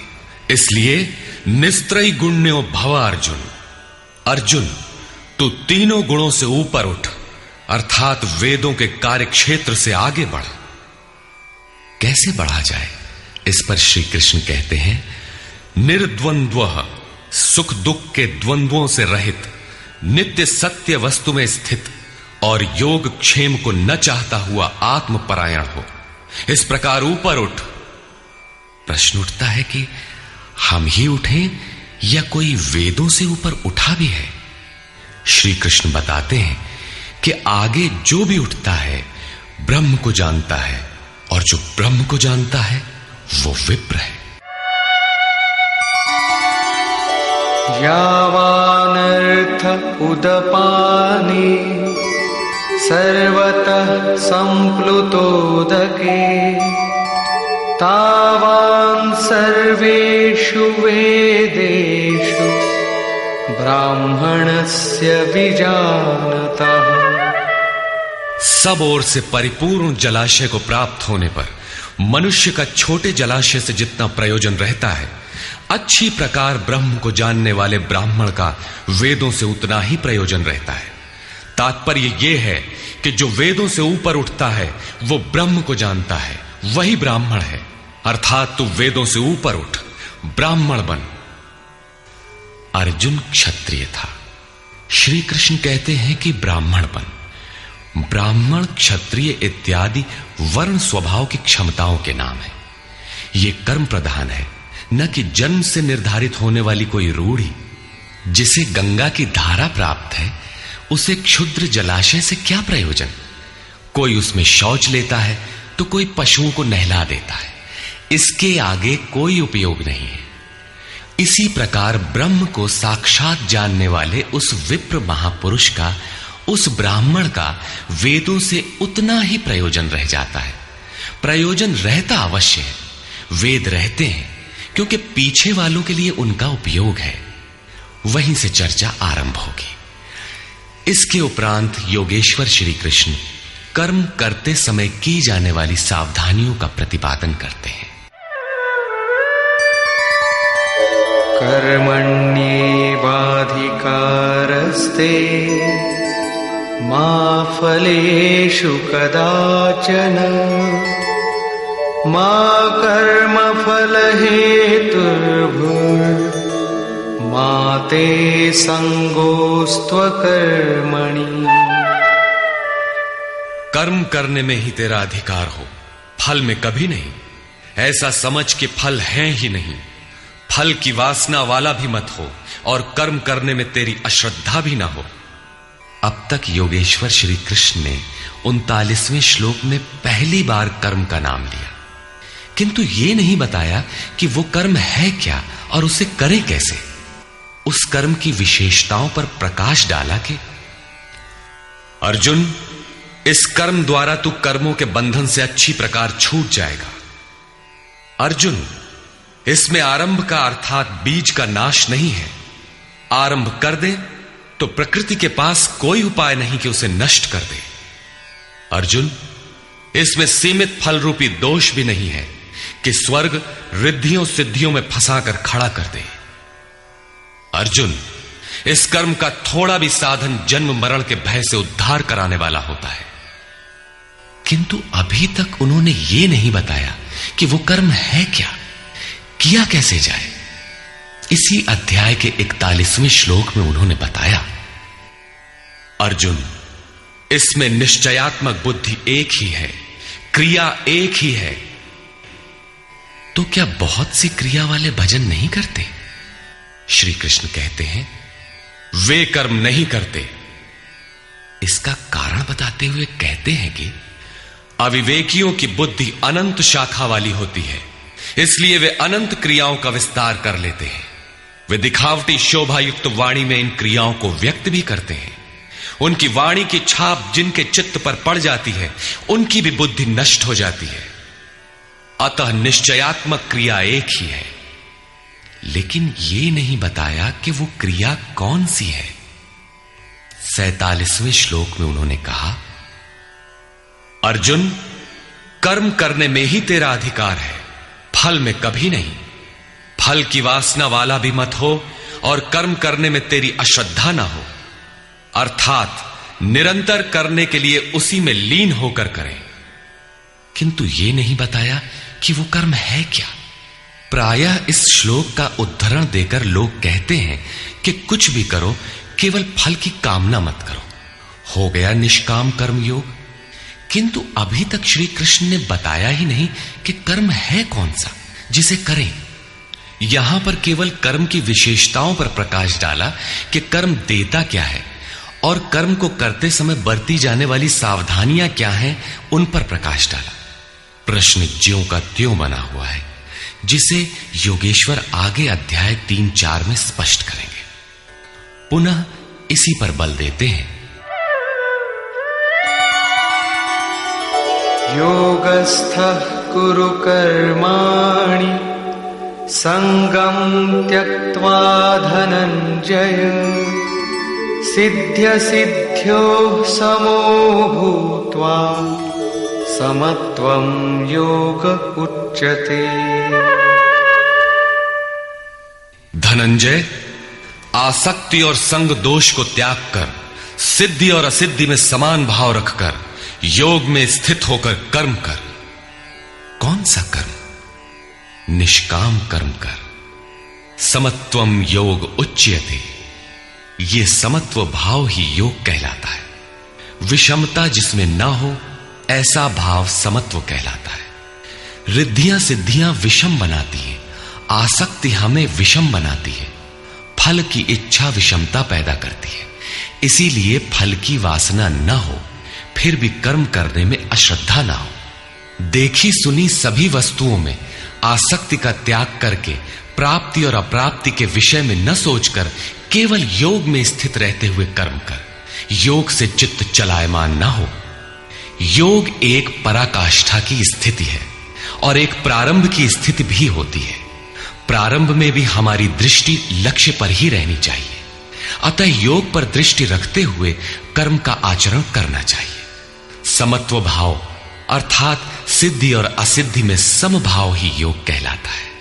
जिसको सिद्धि और असिद्धि विचलित नहीं कर पाती, विषमता जिसमें पैदा नहीं होती, ऐसा भाव होने के कारण यह समत्व योग कहलाता है। यह इष्ट से समत्व दिलाता है, इसीलिए इसे समत्व योग कहते हैं। कामनाओं का सर्वथा त्याग है, इसलिए इसे निष्काम कर्म योग कहते हैं। कर्म करना है, इसलिए इसे कर्म योग कहते हैं। परमात्मा से मेल कराता है, इसलिए इसका नाम योग अर्थात मेल है। इसमें बौद्धिक स्तर पर ध्यान रखना पड़ता है कि सिद्धि और असिद्धि में समभाव रहे, आसक्ति न हो, फल की वासना न आने पाए। इसलिए यही निष्काम कर्म योग बुद्धि योग भी कहा जाता है।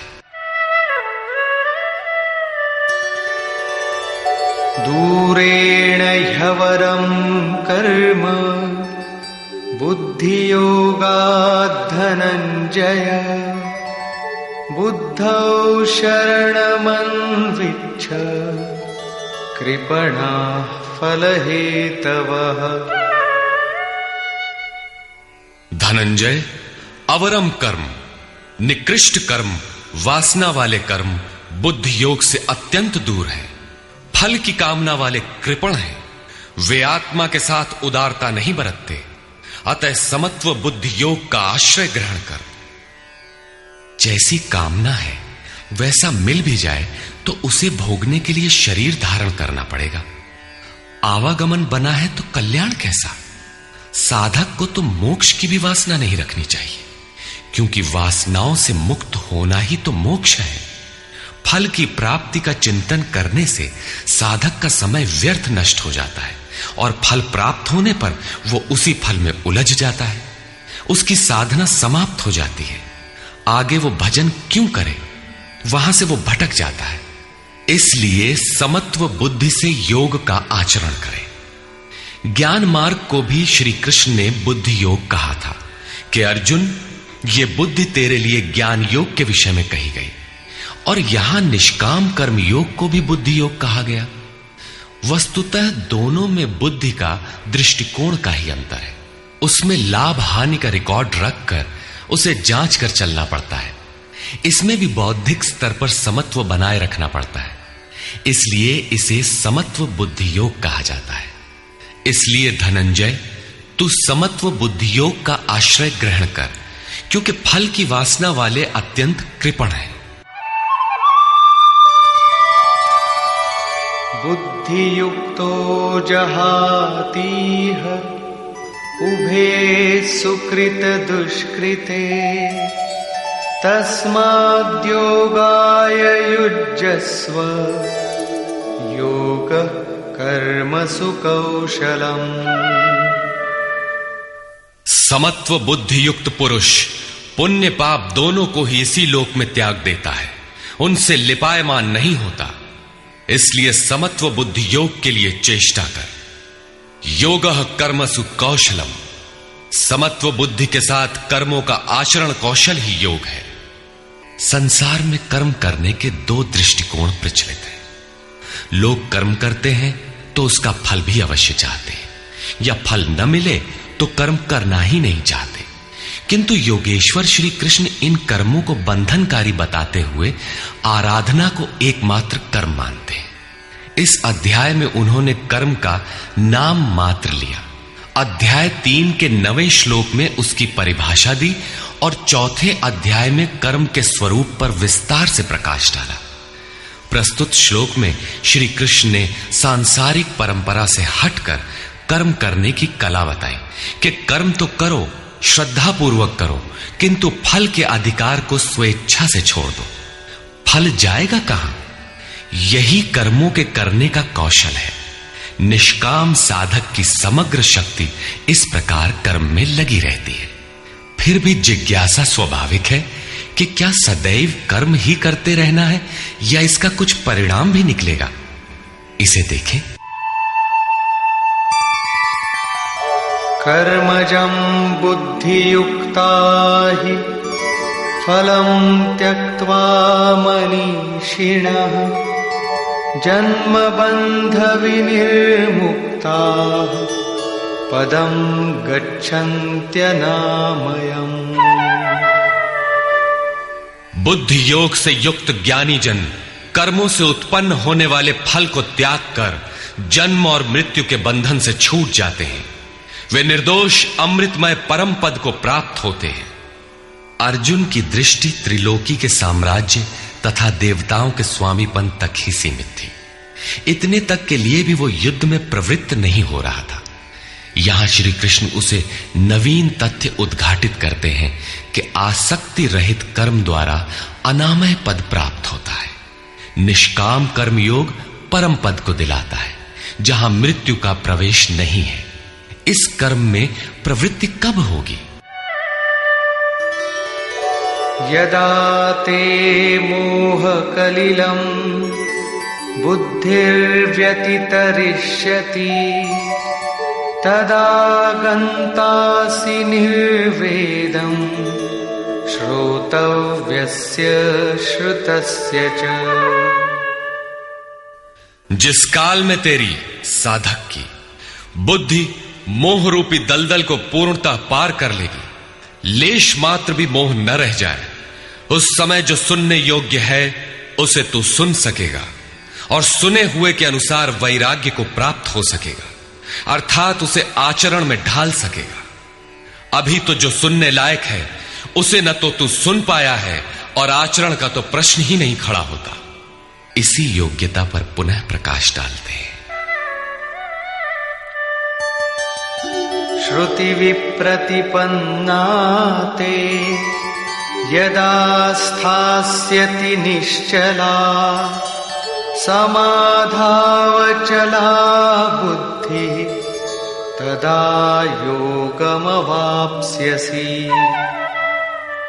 अनेक प्रकार के वेद वाक्यों को सुनकर विचलित हुई तेरी बुद्धि जब परमात्म स्वरूप में समाधिस्थ होकर अचल स्थिर ठहर जाएगी, तब तू समत्व योग को प्राप्त होगा, पूर्ण समस्थिति को प्राप्त करेगा, जिसे अनामय परम पद कहते हैं। यही योग की पराकाष्ठा है और यही अप्राप्त की प्राप्ति है। वेदों से तो शिक्षा ही मिलती है, किंतु श्री कृष्ण कहते हैं श्रुति विप्रतिपन्ना। श्रुतियों के अनेक सिद्धांतों को सुनने से बुद्धि विचलित हो जाती है। सिद्धांत तो अनेकों सुने, लेकिन जो सुनने योग्य है लोग उससे दूर ही रहते हैं। ये विचलित बुद्धि जिस समय समाधि में स्थिर हो जाएगी, तब तू योग की पराकाष्ठा अमृत पद को प्राप्त करेगा। इस पर अर्जुन की उत्कंठा स्वाभाविक थी कि वे महापुरुष कैसे होते हैं जो अनामय परम पद में स्थित है, समाधि में जिनकी बुद्धि स्थिर है। उसने प्रश्न किया। अर्जुन उवाच।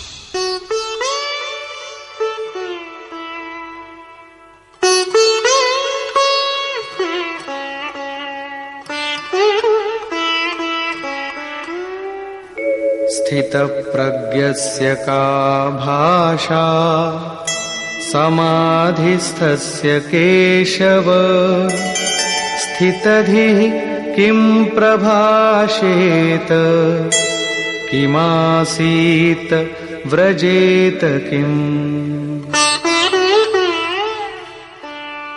समाधीयते चित्तम यस्मिन् स आत्मा एव समाधिः। जिसमें चित्त का समाधान किया जाए वो आत्मा ही समाधि है। अनादि तत्व में जो समत्व प्राप्त कर ले उसे समाधिस्थ कहते हैं। अर्जुन ने पूछा, केशव, समाधिस्थ स्थिर बुद्धि वाले महापुरुष के क्या लक्षण हैं? स्थित प्रज्ञ पुरुष कैसे बोलता है, वो कैसे बैठता है, वो कैसे चलता है? 4 प्रश्न अर्जुन ने किए। इस पर भगवान श्री कृष्ण ने स्थित प्रज्ञ के लक्षण बताते हुए कहा। श्री भगवान उवाच।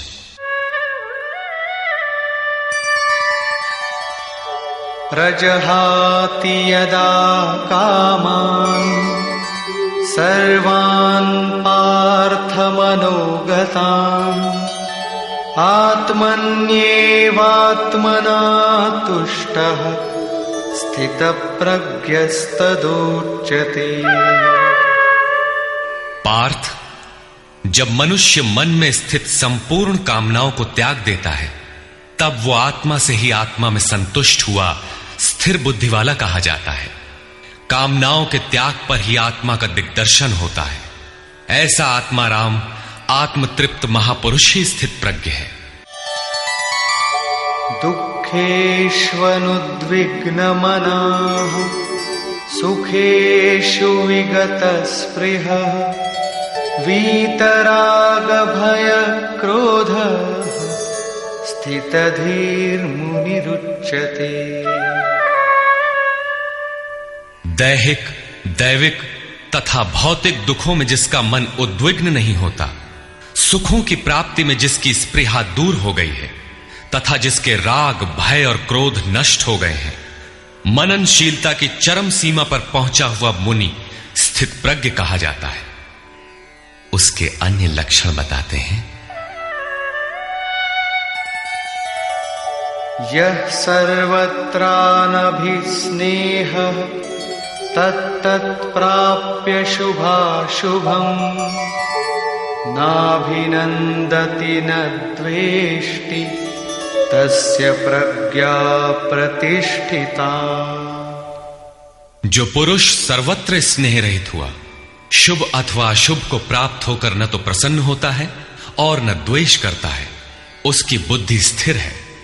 शुभ वो है जो परमात्म स्वरूप में लगाता है, अशुभ वो है जो प्रकृति की ओर ले जाने वाला होता है।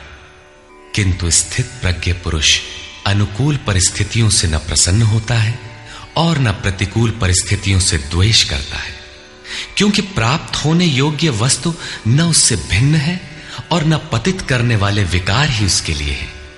अर्थात अब साधन से उसका अपना कोई प्रयोजन नहीं रहा। ऐसा व्यक्ति स्थित प्रज्ञ कहा जाता है। यदा संहरते चायं कूर्मोऽङ्गानीव सर्वशः इन्द्रियाणीन्द्रियार्थेभ्यः तस्य प्रज्ञा प्रतिष्ठिता। जिस प्रकार कछुआ अपने अंगों को समेट लेता है, ठीक वैसे ही ये पुरुष जब सब ओर से अपने अंगों को समेट लेता है तब उसकी बुद्धि स्थिर होती है। खतरे को देखते ही कछुआ जिस प्रकार अपने सिर और पैर समेट लेता है, ठीक इसी प्रकार जो पुरुष विषयों में विचरती हुई इंद्रियों को सब ओर से समेटकर हृदय देश में निरोध कर लेता है, उस काल में उस पुरुष की बुद्धि स्थिर होती है। किंतु ये तो एक दृष्टांत मात्र है। खतरे का एहसास मिटते ही कछुआ तो अपने अंगों को पुनः फैला देता है।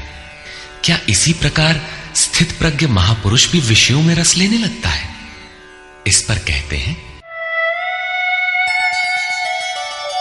विषया विनिवर्तन्ते निराहारस्य देहिनः रसवर्जं रसोऽप्यस्य परं दृष्ट्वा निवर्तते।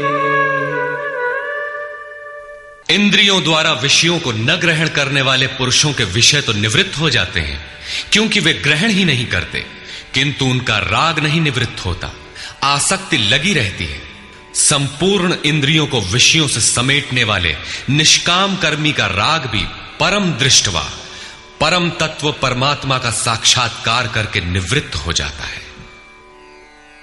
महापुरुष कछुए की तरह अपनी इंद्रियों को विषयों में नहीं फैलाता।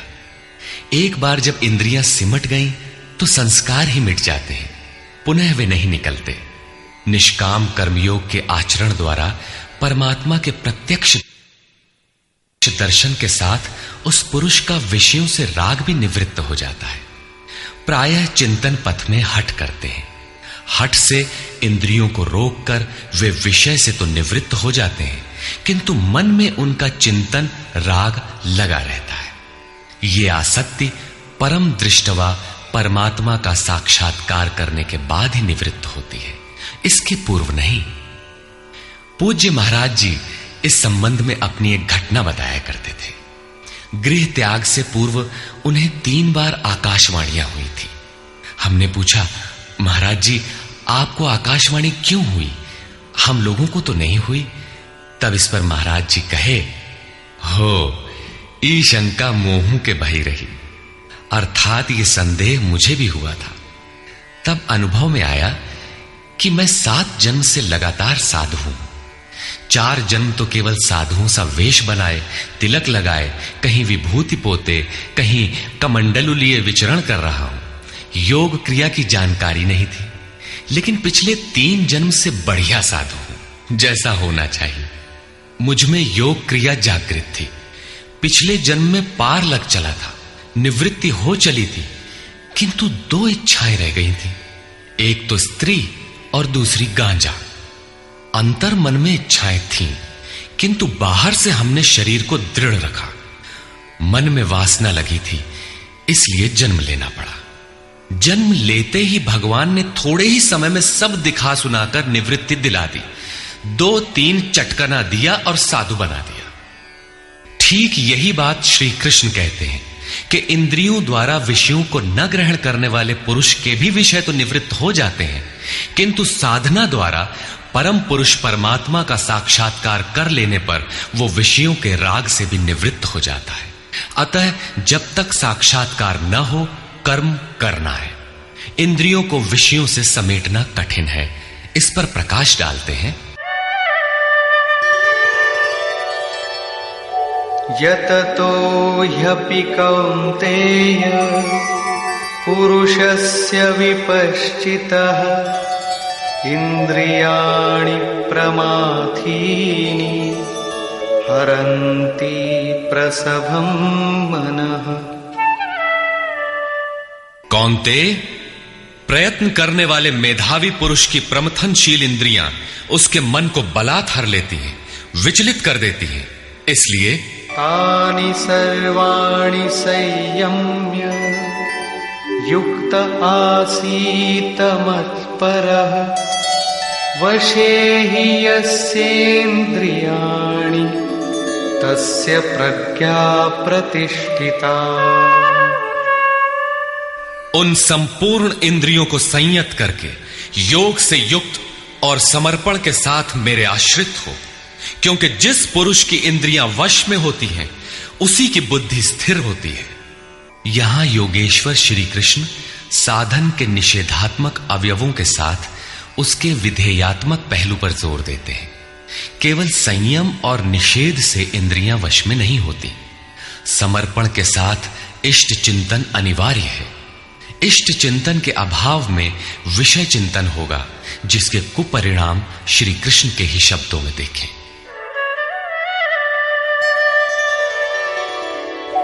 ध्यायतो विषयान् पुंसः संगस्तेषूपजायते संगात् संजायते कामः कामात् क्रोधोऽभिजायते।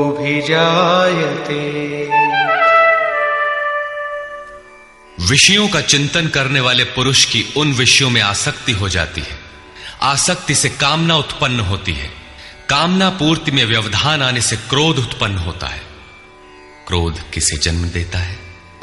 क्रोधाद् भवति सम्मोहः सम्मोहात् स्मृतिविभ्रमः स्मृतिभ्रंशात् बुद्धिनाशो बुद्धिनाशात् प्रणश्यति।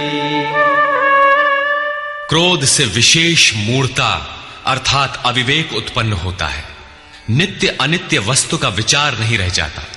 अविवेक से स्मरण शक्ति भ्रमित हो जाती है, जैसा अर्जुन को हुआ था। भ्रमतीव च मे मनः।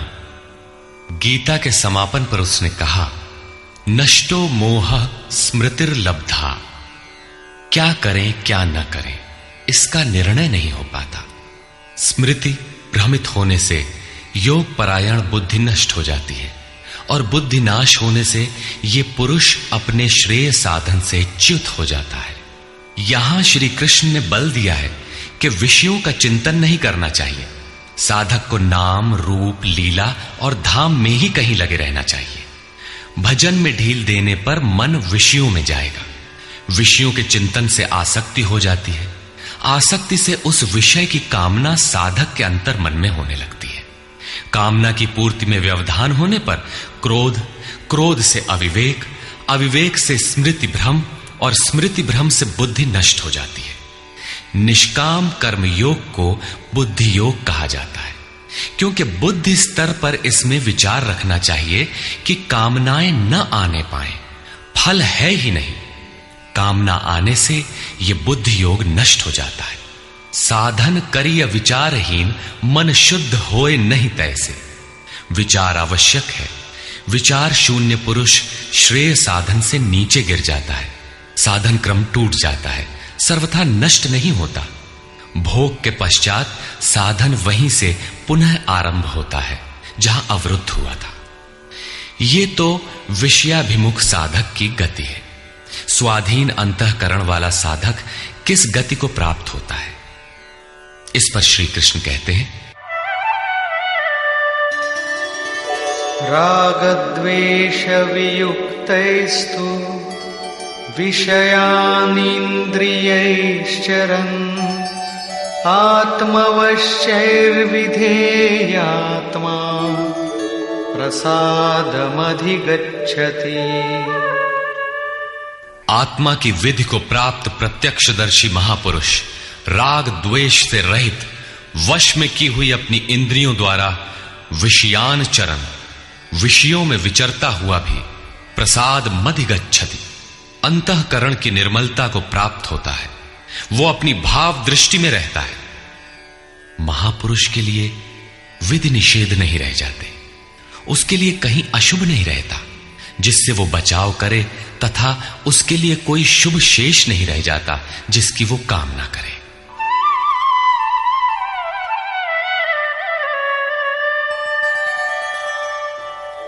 प्रसादे सर्वदुःखानां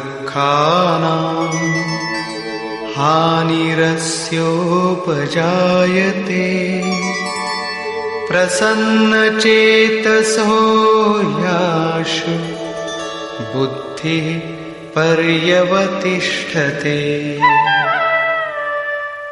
भगवान के पूर्ण कृपा प्रसाद भगवत्ता से संयुक्त होने पर इसके संपूर्ण दुखों का अभाव हो जाता है। दुखालयम अशाश्वतम, संसार का अभाव हो जाता है और उस प्रसन्न चित्त वाले पुरुष की बुद्धि शीघ्र ही अच्छी प्रकार स्थिर हो जाती है। किंतु जो योग युक्त नहीं है उनकी दशा पर प्रकाश डालते हैं। नास्ति बुद्धिरयुक्तस्य न चायुक्तस्य भावना न चाभावयतः शान्तिः अशान्तस्य कुतः सुखम्। योग साधन रहित पुरुष के अंतःकरण में निष्काम कर्मयुक्त बुद्धि नहीं होती। उस अयुक्त के अंतःकरण में भाव भी नहीं होता। भावना रहित पुरुष को शांति कहां और अशांत पुरुष को सुख कहां। योग क्रिया करने से कुछ दिखाई पड़ने पर ही भाव बनता है। जाने बिनु ना होई प्रतीति, भावना बिना शांति नहीं मिलती और शांति रहित पुरुष को सुख अर्थात शाश्वत सनातन की प्राप्ति नहीं होती। इंद्रियाणां हि चरतां यन्मनोनुविधीयते तदस्य हरति प्रज्ञां वायुर्नावमिवाम्भसि। जल में नाव को जिस प्रकार वायु हरण करके गंतव्य से दूर कर देता है, ठीक वैसे ही विषयों में विचरण करती हुई इंद्रियों में जिस इंद्रिय के साथ मन रहता है, वो एक ही इंद्रिय उस अयुक्त पुरुष की बुद्धि को हर लेती है। अतः योग का आचरण अनिवार्य है। क्रियात्मक आचरण पर श्री कृष्ण पुनः बल देते हैं। तस्माद्यस्य महाबाहो निगृहीतानि सर्वशः इंद्रियाणीन्द्रियार्थेभ्यः तस्य प्रज्ञा प्रतिष्ठिता। इससे हे महाबाहो, जिस पुरुष की इंद्रियां इंद्रियों के विषयों से सर्वथा वश में की हुई होती हैं, उसकी बुद्धि स्थिर होती है। बाहु कार्य क्षेत्र का प्रतीक है। भगवान महाबाहु एवं आजानुबाहु कहे जाते हैं। वे बिना हाथ पैर के सर्वत्र कार्य करते हैं। उनमें जो प्रवेश पाता है या जो उसी भगवत्ता की ओर अग्रसर है, वो भी महाबाहु है। श्री कृष्ण और अर्जुन दोनों को महाबाहु कहा गया है। या निशा सर्वभूतानां तस्यां जागर्ति संयमी यस्यां जागृति भूतानि सा निशा पश्यतो मुनि। संपूर्ण भूत प्राणियों के लिए वो परमात्मा रात्रि के तुल्य है, क्योंकि दिखाई नहीं देता, न विचार ही काम करता है, इसलिए रात्रि सदृश है। उस रात्रि में परमात्मा में संयमी पुरुष भली प्रकार देखता है, चलता है, जागता है, क्योंकि वहां उसकी पकड़ है।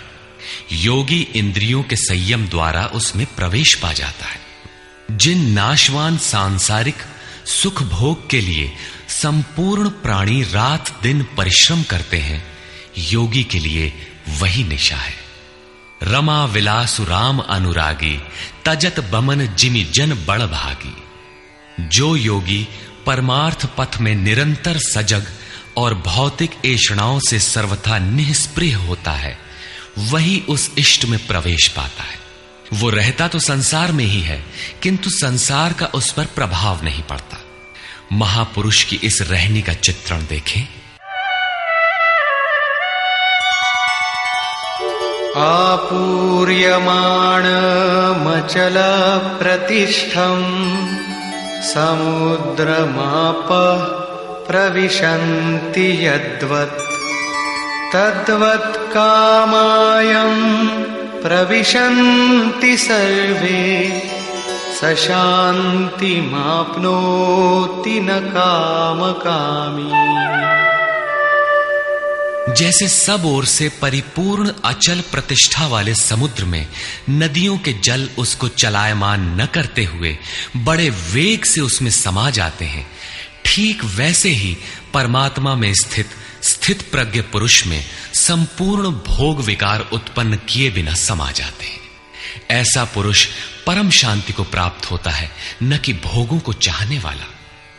भयंकर वेग से बहने वाली सहस्त्रों नदियों के स्रोत फसल को नष्ट करते हुए, हत्याएं करते हुए, नगरों को डुबाते हुए, हाहाकार मचाते हुए बड़े वेग से समुद्र में गिरते हैं, किंतु समुद्र को न 1 इंच ऊपर उठा पाते हैं और न गिरा ही पाते हैं, बल्कि उसी में समाहित हो जाते हैं।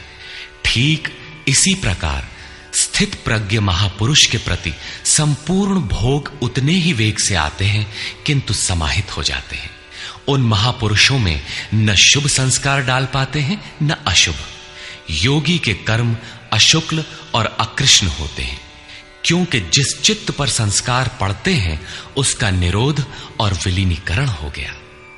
इसके साथ ही भगवत्ता की स्थिति आ गई। अब संस्कार पड़े भी तो कहां? इस एक ही श्लोक में श्री कृष्ण ने अर्जुन के कई प्रश्नों का समाधान कर दिया।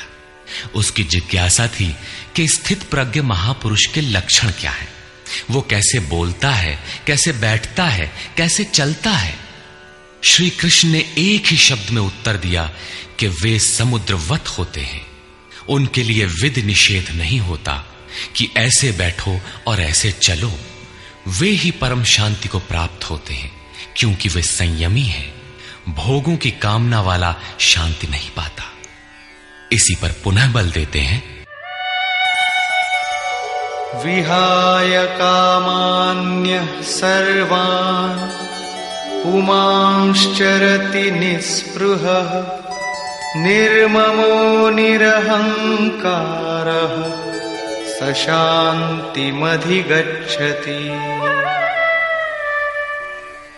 जो पुरुष संपूर्ण कामनाओं को त्याग कर निर्ममः, मैं और मेरे के भाव तथा अहंकार और स्पृहा से रहित होता हुआ बरतता है, वो उस परम शांति को प्राप्त होता है जिसके बाद कुछ भी पाना शेष नहीं रह जाता। एषा ब्राह्मी स्थितिः पार्थ नैनां प्राप्य विमुह्यति स्थित्वा स्यामन्तकालेऽपि ब्रह्मनिर्वाणमृच्छति।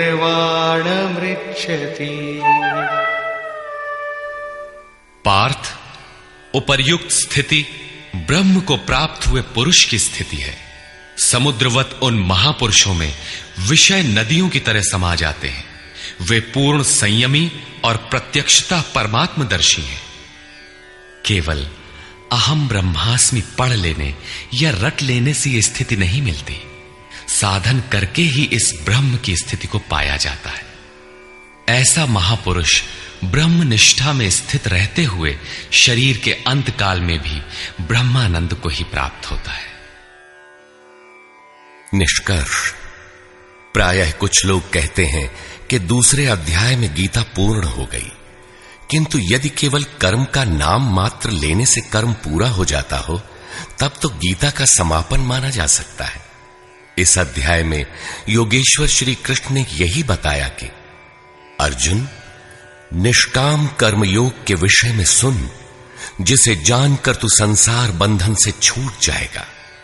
कर्म करने में तेरा अधिकार है, फल में कभी नहीं। कर्म करने में तेरी अश्रद्धा भी ना हो, निरंतर करने के लिए तत्पर हो जा। इसके परिणाम में तू परम दृष्टवा, परम पुरुष का दर्शन कर स्थित प्रज्ञ बनेगा, परम शांति पाएगा। किंतु यह नहीं बताया कि कर्म है क्या। यह सांख्य योग नामक अध्याय नहीं है। यह नाम शास्त्रकार का नहीं अपितु टीकाकारों की देन है। वे अपनी बुद्धि के अनुसार ही ग्रहण करते हैं, तो आश्चर्य क्या है। इस अध्याय में कर्म की गरिमा, उसे करने में बरती जाने वाली सावधानी और स्थित प्रज्ञ के लक्षण बताकर श्री कृष्ण ने अर्जुन के मन में कर्म के प्रति उत्कंठा जागृत की है। उसे कुछ प्रश्न दिए हैं। आत्मा शाश्वत है, सनातन है, उसे जानकर तत्वदर्शी बनो। उसकी प्राप्ति के 2 साधन हैं, ज्ञान योग और निष्काम कर्म योग। अपनी शक्ति को समझकर हानि लाभ का स्वयं निर्णय लेकर कर्म में प्रवृत्त होना ज्ञान मार्ग है, तथा इष्ट पर निर्भर होकर समर्पण के साथ उसी कर्म में प्रवृत्त होना निष्काम कर्म मार्ग या भक्ति मार्ग है। गोस्वामी तुलसीदास ने दोनों का चित्रण इस प्रकार किया है। मोरे प्रौढ़ तनय सम ज्ञानी, बालक सुत समदास अमानी, जनहि मोर बल निज बल ताही, दुह कह काम क्रोध रिपु आही। मेरे दो प्रकार के भजने वाले हैं, एक ज्ञान मार्गी, दूसरा भक्ति मार्गी। निष्काम कर्म मार्गी या भक्ति मार्गी शरणागत होकर मेरा आश्रय लेकर चलता है। ज्ञान योगी अपनी शक्ति सामने रखकर अपनी हानि लाभ का विचार कर अपने भरोसे चलता है, जबकि दोनों के शत्रु एक ही हैं। ज्ञान मार्गी को काम क्रोधादि शत्रुओं पर विजय पाना है और निष्काम कर्म योगी को भी इन्हीं से युद्ध करना है। कामनाओं का त्याग दोनों करते हैं और दोनों मार्गों में किया जाने वाला कर्म भी एक ही है। इस कर्म के परिणाम में परम शांति को प्राप्त हो जाओगे। लेकिन यह नहीं बताया कि कर्म है क्या। अब आपके भी समक्ष कर्म एक प्रश्न है। अर्जुन के मन में भी कर्म के प्रति जिज्ञासा हुई। तीसरे अध्याय के आरंभ में ही उसने कर्म विषयक प्रश्न प्रस्तुत किया। अतः ओम तत्सदिति श्रीमद् भगवद गीता सूपनिषत्सु ब्रह्म विद्यायाम योग शास्त्रे श्री कृष्णार्जुन संवादे कर्म जिज्ञासा नाम द्वितीयो अध्यायः। इस प्रकार स्वामी अड़गड़ानंद कृत श्रीमद् भगवद गीता के भाष्य यथार्थ गीता का दूसरा अध्याय पूर्ण होता है।